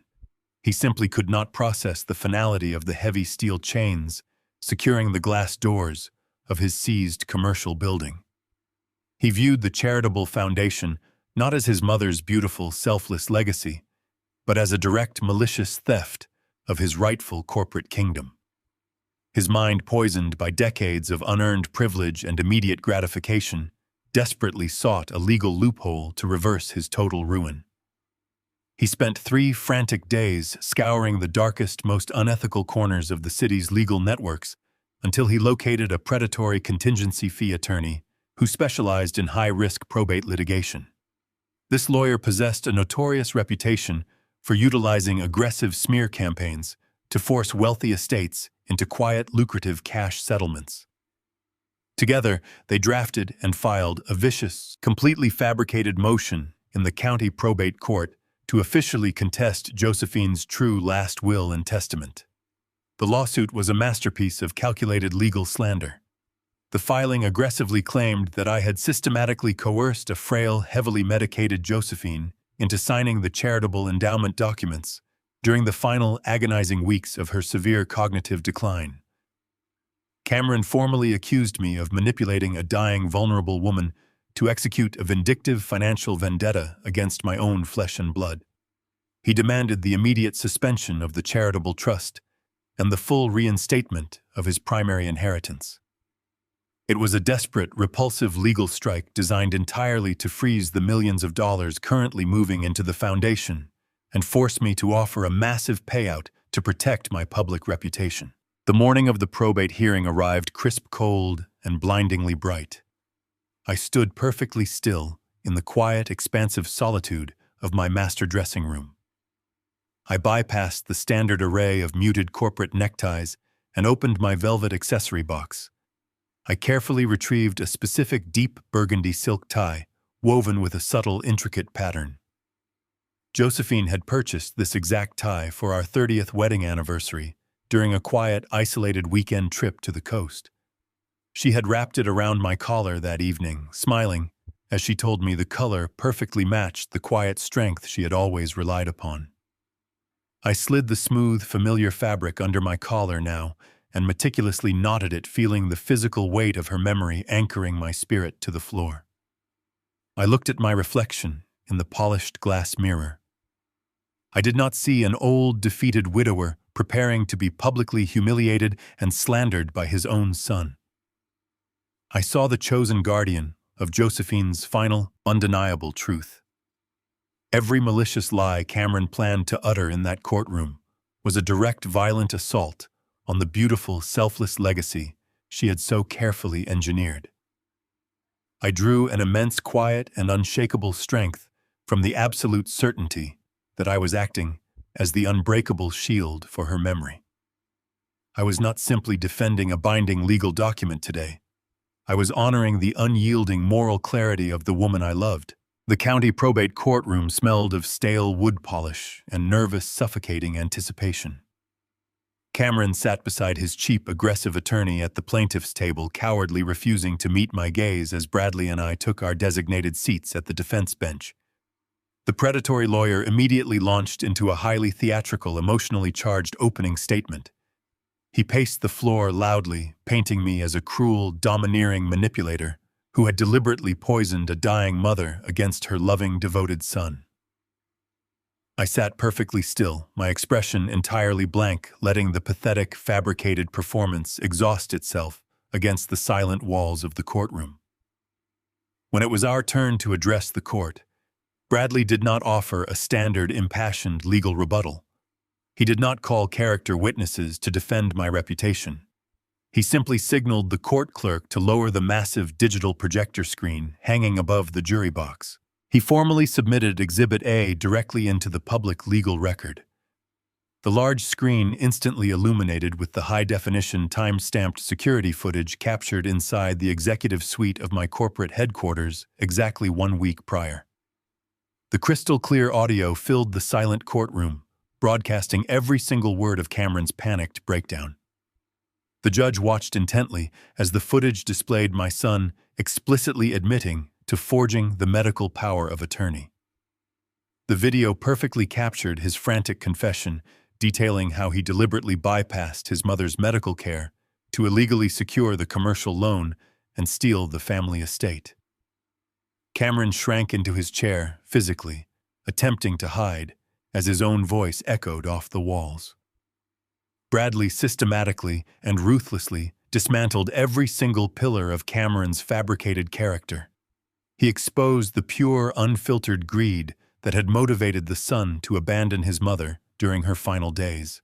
The entire courtroom watched in absolute silence as my son openly confessed to federal mortgage fraud on a massive digital screen. The heavy, stunned silence in the courtroom was violently shattered by the sharp, resounding crack of the judge's wooden gavel. The magistrate leaned forward over the elevated mahogany bench, his face completely rigid with profound, undisguised disgust. He stared directly down at Cameron, utterly repulsed by the staggering level of familial treachery displayed on the digital recording. The judge did not offer a gentle reprimand or a standard legal summary. He delivered a blistering, highly public condemnation of my son's absolute moral bankruptcy. He explicitly stated that utilizing the probate court to extort money from a charitable foundation dedicated to underprivileged children was one of the most abhorrent, malicious legal maneuvers he had ever witnessed in his entire career on the bench.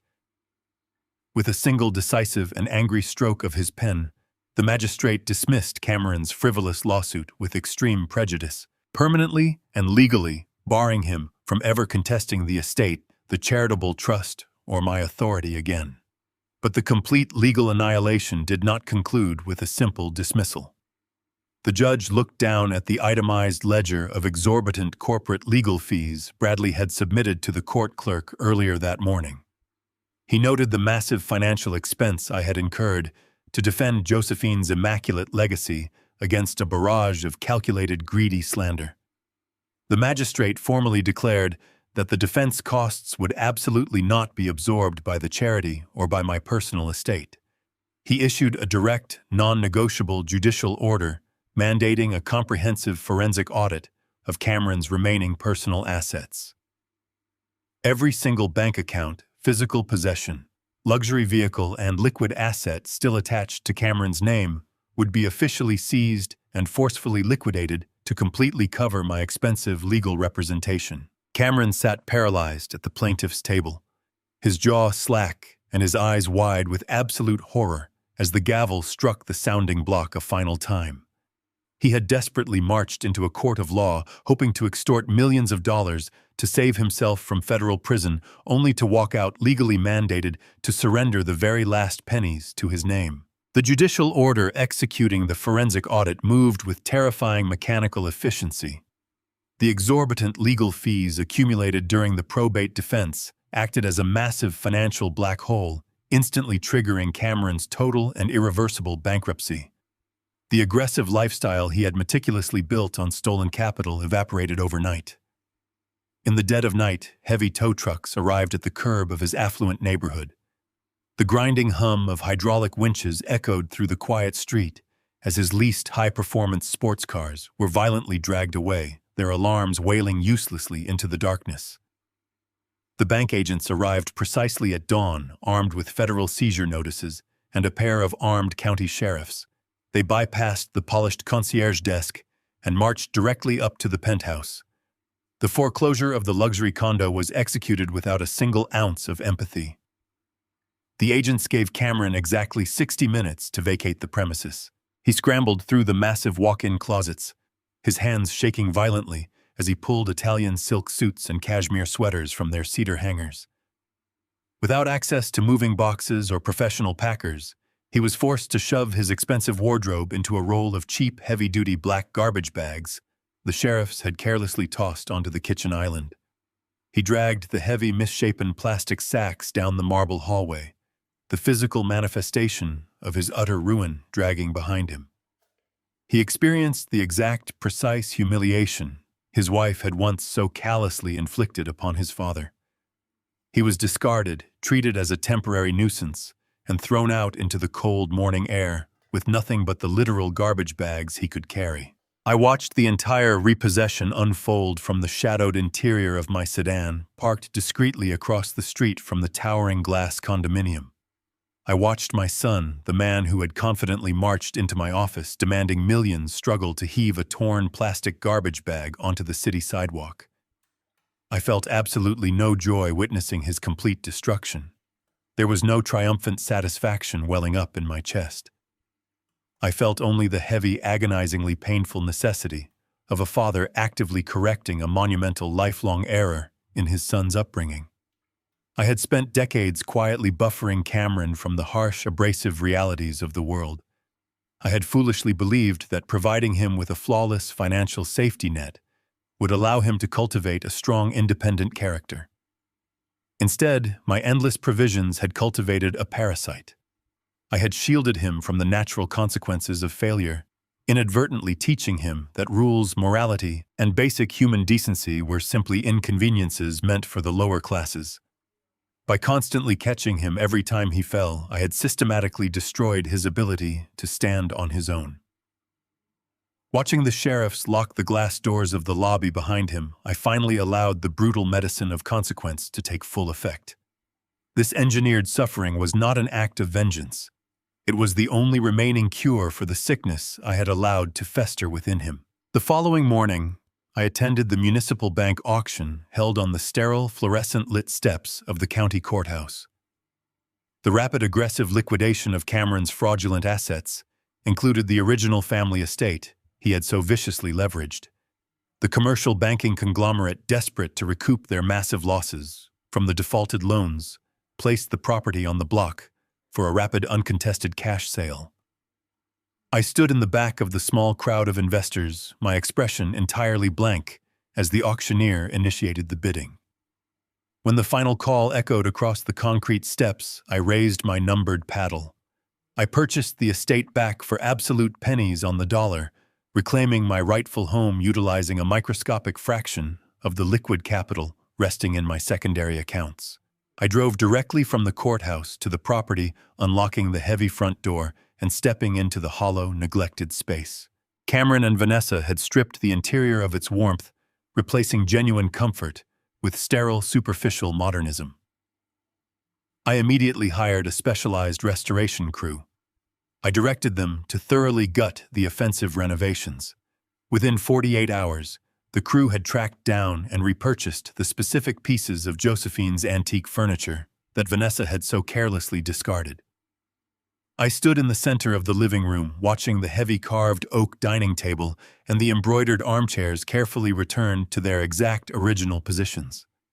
The house slowly breathed again, the oppressive, toxic residue of Cameron's greed thoroughly scrubbed from the floorboards.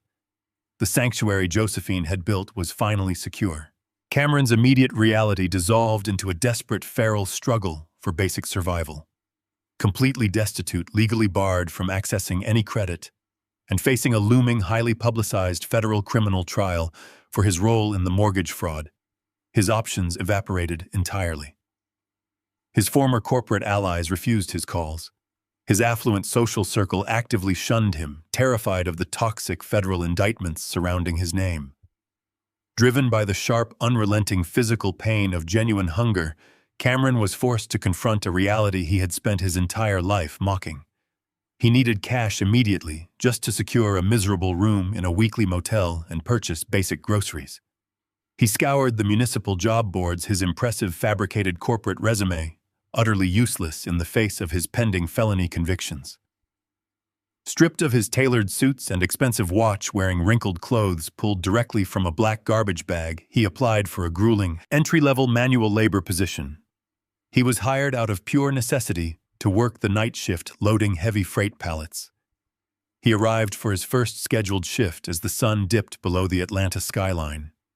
He walked across the vast, cracked concrete parking lot, his shoulders slumped as he approached the massive corrugated steel warehouse facility. He joined the line of exhausted, calloused men waiting to clock in at the security terminal. As Cameron stepped up to the fingerprint scanner, his eyes drifted upward toward the glowing, illuminated corporate logo bolted directly above the primary loading bay.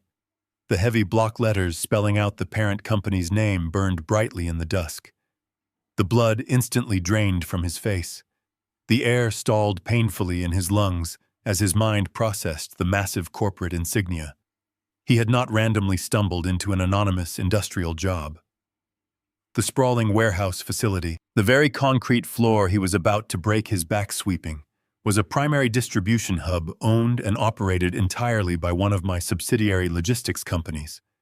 He had crawled through the dirt to find salvation, only to realize he was standing directly inside the palm of my hand. Cameron stood frozen beneath the glaring industrial neon logo of my subsidiary logistics company, the bitter night air biting through his thin, wrinkled shirt. Every instinct remaining in his pampered, arrogant mind screamed at him to turn around, to run back into the darkness, and reject this ultimate, inescapable humiliation. But the sharp, twisting cramp of genuine physical hunger anchored his feet firmly to the cracked concrete parking lot. He had exactly $14 to his name. The luxury high-rises and velvet-roped VIP lounges were permanently gone, replaced by the immediate terrifying reality of a dilapidated, dangerous studio apartment in a neighborhood where sirens wailed incessantly through the night and the door locks barely held. He swallowed the massive, jagged lump of his shattered pride, walked through the heavy steel doors, and approached the intake desk. He signed the minimum wage employment contracts with a trembling hand, surrendering his fabricated corporate identity to become a nameless cog in the very machine he had once intended to casually inherit. His new existence commenced at precisely 4 o'clock every single morning. The jarring, abrasive shriek of a cheap digital alarm clock dragged him from a thin, stained mattress. He rode a crowded, unreliable city bus for over an hour, surrounded by exhausted laborers before arriving at the distribution center.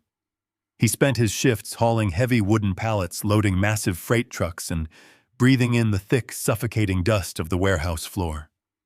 The expensive, bespoke suits that once defined his entire self-worth were replaced by a stiff, scratchy uniform shirt soaked in his own sweat. He hauled heavy boxes until his hands blistered and his back screamed in absolute agony. He could not quit. He could not complain to upper management. He was completely trapped within the inescapable gravity of my empire, forced to trade his physical pain for the meager paycheck that barely covered his squalid rent and basic groceries. Sitting in the immaculate, silent comfort of my executive suite, I opened the encrypted digital portal connecting directly to the subsidiary's human resources database. I bypassed the macro-level financial reports and clicked into the weekly payroll logs for the overnight loaders. There, buried among hundreds of other mundane entries, was Cameron's legal name, accompanied by a precise calculation of his logged hours and his microscopic hourly wage. I stared at those numbers on the glowing monitor, feeling a profound, heavy echo of my own past vibrating through my chest. Looking at his meager earnings, I vividly remembered the freezing, pitch-black mornings of my mid-20s. I remembered hauling frozen steel chains in the rail yard, my hands cracked and actively bleeding through cheap leather work gloves. I remembered the agonizing, persistent ache in my spine as I sacrificed my own physical health, willingly trading the prime years of my youth to ensure that Cameron never had to know the terrifying hollow of an empty stomach. I had systematically broken my own body to purchase his soft, privileged life. Now, looking at the digital confirmation of his brutal manual labor, I realized the cycle of labor had forcefully and poetically reset itself. The universe had violently corrected the imbalance. The son who had attempted to steal a massive corporate empire without ever breaking a sweat was finally learning the exact agonizing cost of a single dollar. I did not close the payroll application. Instead, I picked up my secure office line and dialed the direct extension of the regional warehouse manager overseeing that specific distribution hub. The manager answered quickly, clearly surprised, to receive a direct, unprompted call from the primary executive owner. I did not waste time with pleasantries or vague corporate inquiries. I issued a set of absolute, uncompromising directives regarding his newest hire on the loading dock. I explicitly ordered the manager to treat Cameron exactly like any other anonymous laborer working on the concrete floor. I demanded that absolutely no special treatment, leniency, or preferential scheduling be extended to him under any circumstances. If my son arrived even 1 minute late for his grueling 4 o'clock shift, his pay was to be docked immediately. If he dropped a pallet or damaged inventory, he was to clean up the wreckage himself and pay for the losses. If he complained about the physical toll or attempted to leverage his last name, he was to be assigned an even heavier, more punishing load the following night. The manager listened in stunned silence, rapidly agreeing to strictly enforce the parameters. I made it absolutely clear that Cameron was to earn every single cent of his paycheck through exhausting, unrelenting manual labor. I was actively enforcing the rigid discipline and severe accountability that his mother and I had foolishly shielded him from during his entire childhood. I hung up the phone, completely satisfied that the protective bubble surrounding my son was permanently shattered. He would face the unforgiving, abrasive reality of the working class, and he would survive or break entirely on his own merit. While Cameron broke his back sweeping concrete dust in South Atlanta, the devastating consequences of Vanessa's insatiable greed finalized in a federal courtroom. The massive legal apparatus of the United States government moved against her with terrifying mechanical efficiency. She had aggressively rejected a standard plea deal, arrogantly assuming her high-priced defense attorney could somehow charm a federal jury and dismantle the impenetrable wall of digital evidence I had meticulously provided to the authorities. Her immense hubris proved to be a catastrophic miscalculation. The criminal trial concluded rapidly. The jury deliberated for less than 3 hours before returning to the silent courtroom to deliver a unanimous verdict. She was found entirely guilty on all counts of wire fraud, identity theft, and felony elder exploitation. The federal magistrate, completely devoid of sympathy for her theatrical, desperate tears, sentenced her to a mandatory 48 months in a federal correctional facility, explicitly denying any possibility of early parole or supervised release. The heavy steel handcuffs snapped around her wrists once more, permanently ending her glamorous, parasitic lifestyle and cementing her status as a convicted felon. Stripped of her expensive designer wardrobe and forced into a coarse institutional uniform, Vanessa was marched into a cold, concrete holding cell to await processing and transport to the penitentiary. Her pristine, highly curated world had abruptly shrunk to a steel toilet, a bolted metal bench, and a single heavily monitored wall phone. Desperate, terrified, and clinging to the delusional hope that Cameron had somehow secured a hidden cache of money to file an emergency legal appeal, she picked up the heavy plastic receiver. She dialed his personal cellular number, attempting to initiate a collect call from the federal detention center. She held the phone tightly to her ear, listening to the static ring, praying for her husband to answer the line and offer her a lifeline out of the nightmare. The ringing stopped abruptly. However, she did not hear Cameron's voice. She was greeted by the cold, emotionless, and distinctly robotic voice of an automated network operator. The automated system clearly and repeatedly informed her that the number she had dialed had been permanently disconnected for non-payment. The call dropped, plunging the receiver into a dead-flat dial tone. Vanessa slowly lowered the phone, her hands shaking violently as she stared at the blank cinder-block wall.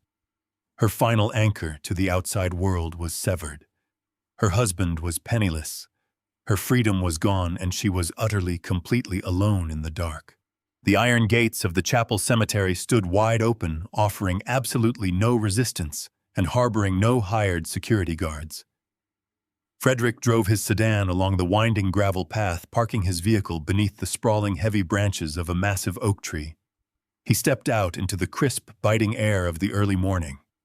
The violent, torrential rain that had flooded these exact grounds on the day of Josephine's funeral was entirely gone. A brilliant, cloudless expanse of clear blue sky stretched endlessly over the manicured green lawns. The atmosphere was completely still and profoundly peaceful. He walked slowly along the stone pathway, the rhythmic crunch of his polished leather shoes breaking the absolute silence of the pristine sanctuary. He did not have to force his way past a hostile blockade of expensive rented suits. He did not have to endure the venomous glares of a parasitic daughter-in-law, or the hollow theatrical grief of an entitled son. The stone path belonged solely to him. He navigated the quiet rows of polished granite and weathered marble until he reached the crest of the small hill overlooking the valley.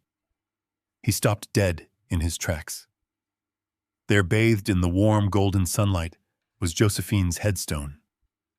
The meticulously engraved lettering of her name looked immaculate permanently and beautifully etched into the heavy stone.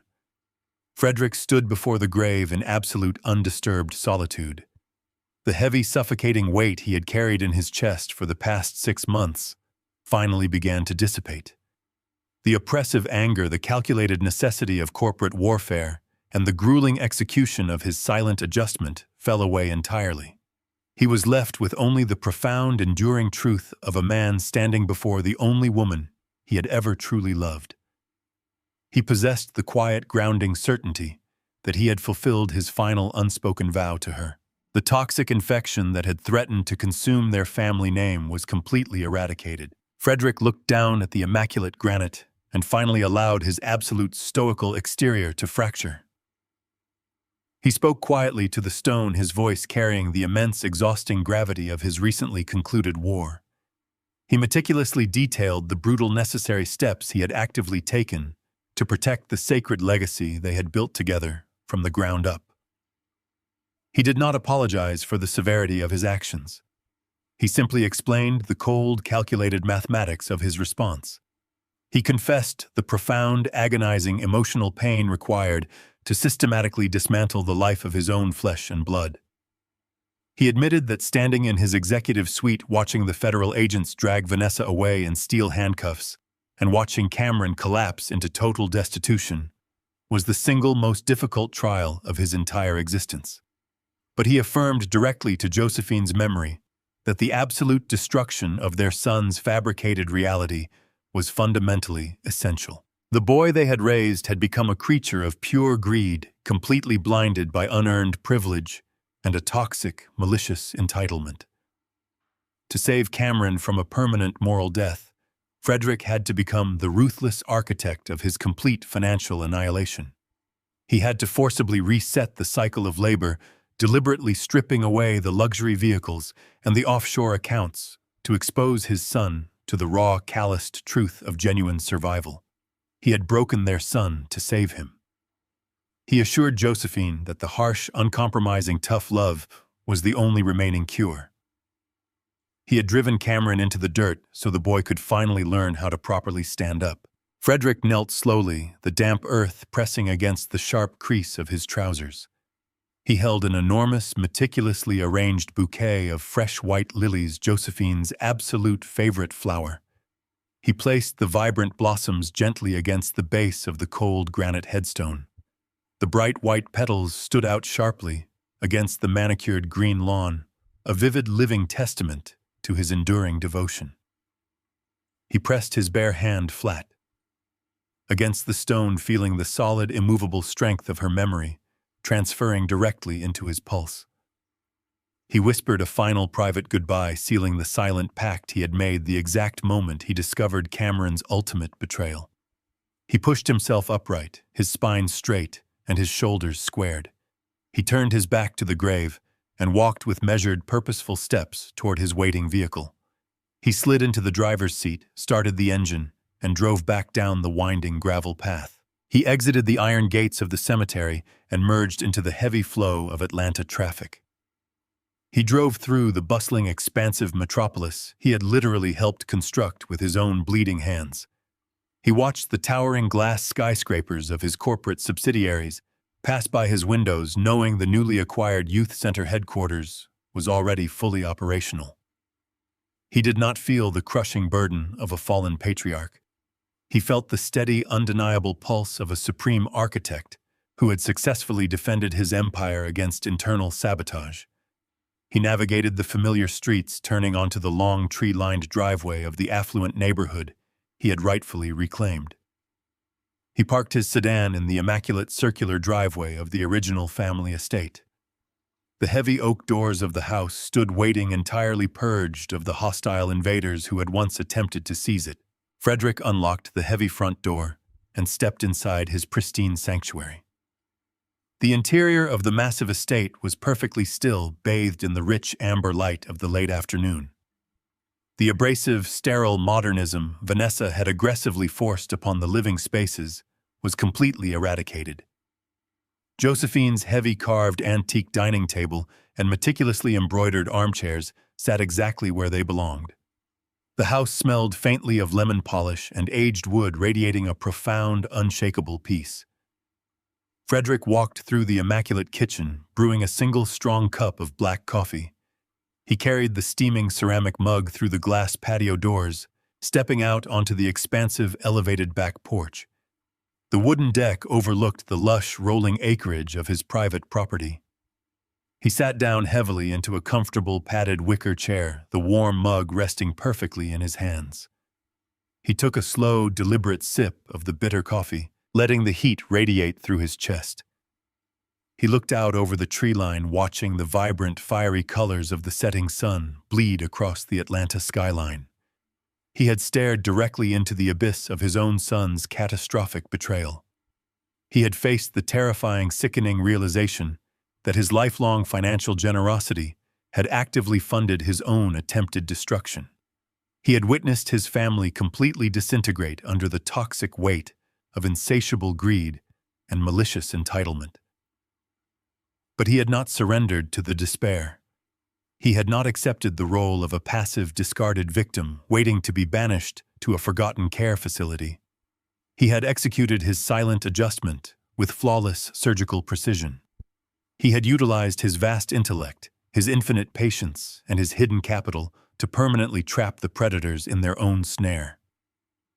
He had sent Vanessa to a federal penitentiary and forced Cameron into the grueling character-building crucible of manual labor. He had completely reclaimed his stolen property, defended his corporate legacy, and honored his dying wife's final charitable decree. The agonizing war was officially over. The fundamental order of his world was permanently, undeniably restored. Frederick knelt slowly. The damp earth pressed gently against the sharp crease of his dark trousers. He held an enormous, meticulously arranged bouquet of fresh white lilies in his hands. They were Josephine's absolute favorite flower. He placed the vibrant blossoms gently against the base of the cold granite headstone. The bright white petals stood out sharply against the manicured green lawn. They were a vivid, living testament to his enduring devotion. He pressed his bare hand flat against the stone. He felt the solid, immovable strength of her memory transferring directly into his pulse. He whispered a final private goodbye. He permanently sealed the silent pact he had made the exact moment he discovered Cameron's ultimate betrayal. He pushed himself upright. His spine was completely straight, and his broad shoulders were squared. He turned his back to the grave and walked with measured, purposeful steps toward his waiting vehicle. He slid into the driver's seat. He started the engine and drove back down the winding gravel path. He exited the iron gates of the cemetery and seamlessly merged into the heavy flow of Atlanta traffic. He drove through the bustling, expansive metropolis he had literally helped construct with his own bleeding hands. He watched the towering glass skyscrapers of his corporate subsidiaries pass by his windows. He knew the newly acquired youth center headquarters was already fully operational. He did not feel the crushing burden of a fallen patriarch. He felt the steady, undeniable pulse of a supreme architect who had successfully defended his empire against internal sabotage. He navigated the familiar city streets. He turned onto the long, tree-lined driveway of the affluent neighborhood he had rightfully reclaimed. He parked his large silver sedan safely in the immaculate circular stone driveway of the beautiful and original family estate. Frederick unlocked the heavy front door and stepped inside his pristine sanctuary.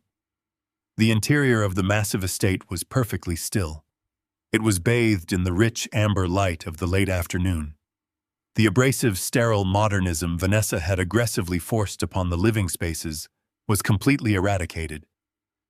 Josephine's heavy carved antique dining table and meticulously embroidered armchairs sat exactly where they belonged.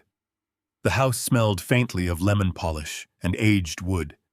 It radiated a profound, unshakable peace. Frederick walked through the immaculate kitchen. He brewed a single strong cup of black coffee. He carried the steaming ceramic mug through the glass patio doors. He stepped out onto the expansive, elevated back porch. The wooden deck overlooked the lush, rolling acreage of his private property. He sat down heavily into a comfortable, padded wicker chair. The warm mug rested perfectly in his hands. He took a slow, deliberate sip of the bitter coffee. He let the heat radiate through his chest. He looked out over the tree line. He watched the vibrant, fiery colors of the setting sun bleed across the Atlanta skyline. He had stared directly into the abyss of his own son's catastrophic betrayal.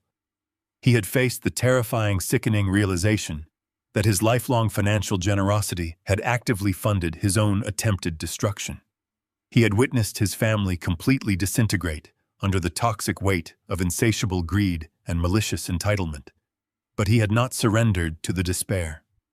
He had not accepted the role of a passive, discarded victim, waiting to be banished to a forgotten care facility. He had executed his silent adjustment with flawless surgical precision. He had utilized his vast intellect, his infinite patience, and his hidden capital to permanently trap the predators in their own snare. He had sent Vanessa to a federal penitentiary. He had forced Cameron into the grueling character-building crucible of manual labor. He had completely reclaimed his stolen property. He had defended his corporate legacy. He had honored his dying wife's final charitable decree. The agonizing war was officially over. The fundamental order of his world was permanently and undeniably restored. The legacy was safe. He took one final sip of the black coffee and smiled. The shadows deepened across the lawn, but Frederick was no longer afraid of the dark. The beautiful, absolute, and completely unyielding foundation of his quiet life now stood strictly unbreakable and entirely pure forever. The central lesson embedded within this narrative revolves around the profound danger of unearned privilege and the destructive nature of unchecked entitlement. When parents continuously shield their children from the natural consequences of failure, they inadvertently destroy their ability to develop genuine resilience. Providing endless financial support without enforcing strict boundaries does not cultivate independence or strength. Instead, it breeds a toxic reliance that slowly consumes the individual. True love requires the agonizing discipline to let someone fall. It demands the incredible fortitude to stand back and watch them hit absolute rock bottom so they can finally learn actual survival. Wealth is merely a tool, and like any tool, it holds the potential for both immense creation and catastrophic destruction. When financial resources are handed over without the accompanying wisdom of how to earn them, they become a weapon against the recipient. We witness this tragedy unfold constantly in modern society. Generations inherit vast estates, but possess absolutely zero understanding of the blood, sweat, and sacrifices required to build them. This fundamental disconnect severs their ties to reality. They begin to view other human beings simply as disposable assets, entirely missing the profound interconnectedness of shared human struggle and empathy. Frederick's agonizing journey demonstrates that the ultimate act of parental devotion is sometimes the absolute withdrawal of support. It is deeply counterintuitive to human nature to intentionally orchestrate the ruin of your own flesh and blood. However, when a child's moral compass is entirely corrupted by greed, the only remaining cure is a brutal collision with reality.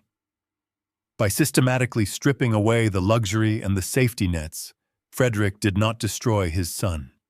He destroyed the parasitic entity that his son had become.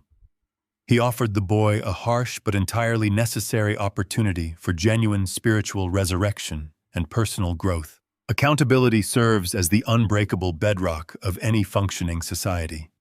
Without it, individuals operate in a dangerous vacuum of consequence, assuming they are fundamentally immune to the laws governing ordinary people.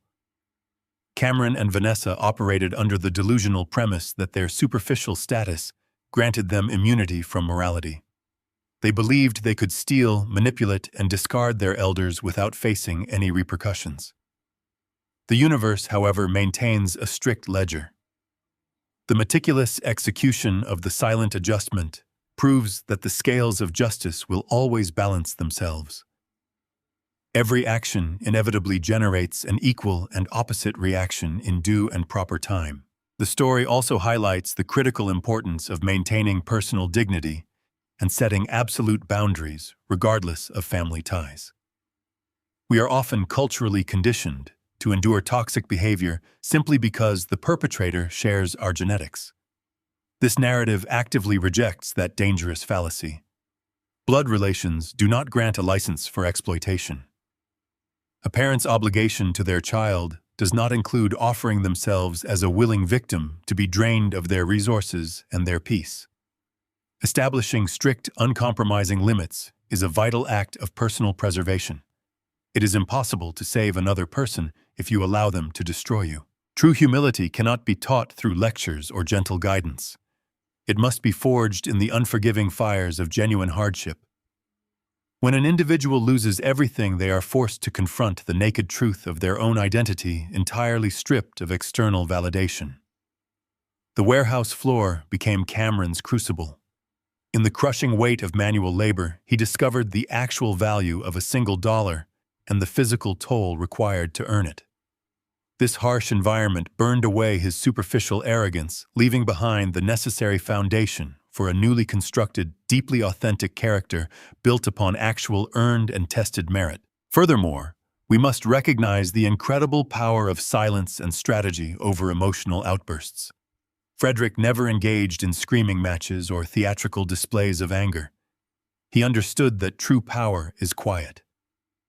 While his adversaries shouted, threatened, and displayed their desperate greed, he meticulously gathered evidence and built an impenetrable defense. He allowed his enemies to underestimate him, using their blind arrogance as his greatest weapon. By refusing to react impulsively, he maintained absolute control over the narrative and the battlefield.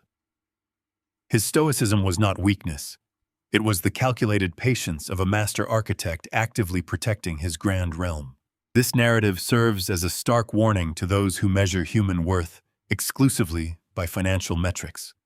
Those who worship money will eventually find themselves entirely bankrupt in the currency of the soul. Vanessa's ultimate downfall was rooted in her inability to comprehend anything beyond a price tag. Her superficial existence collapsed instantly when her access to capital was severed. True wealth resides in personal integrity, enduring relationships, and the quiet peace of a clear conscience. A life dedicated solely to accumulation is a hollow tragedy inevitably leading to a desolate and incredibly lonely existence behind cold steel prison bars. In conclusion, we must actively embrace the difficult task of holding our loved ones entirely accountable. We must reject the false narrative that love equals endless accommodation. Genuine affection occasionally requires us to become the temporary villain in someone else's story to save them from themselves. We must have the courage to say no, to shut the door, and to let them face the storm. Only through experiencing the harsh elements of reality can they develop the strength to build their own shelter. The most profound gifts we can offer are the practical tools for ultimate survival, not the shelter. If this story resonated with you, it is time to examine your own life and the boundaries you enforce. Are you enabling toxic behavior in the name of love? Are you sacrificing your peace to protect someone from their own necessary failures? Take a moment today to reflect on your relationships.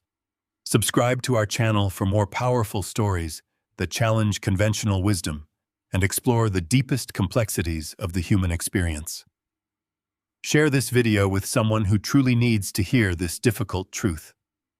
Leave a comment below detailing your own experiences with setting boundaries. Always stay incredibly strong.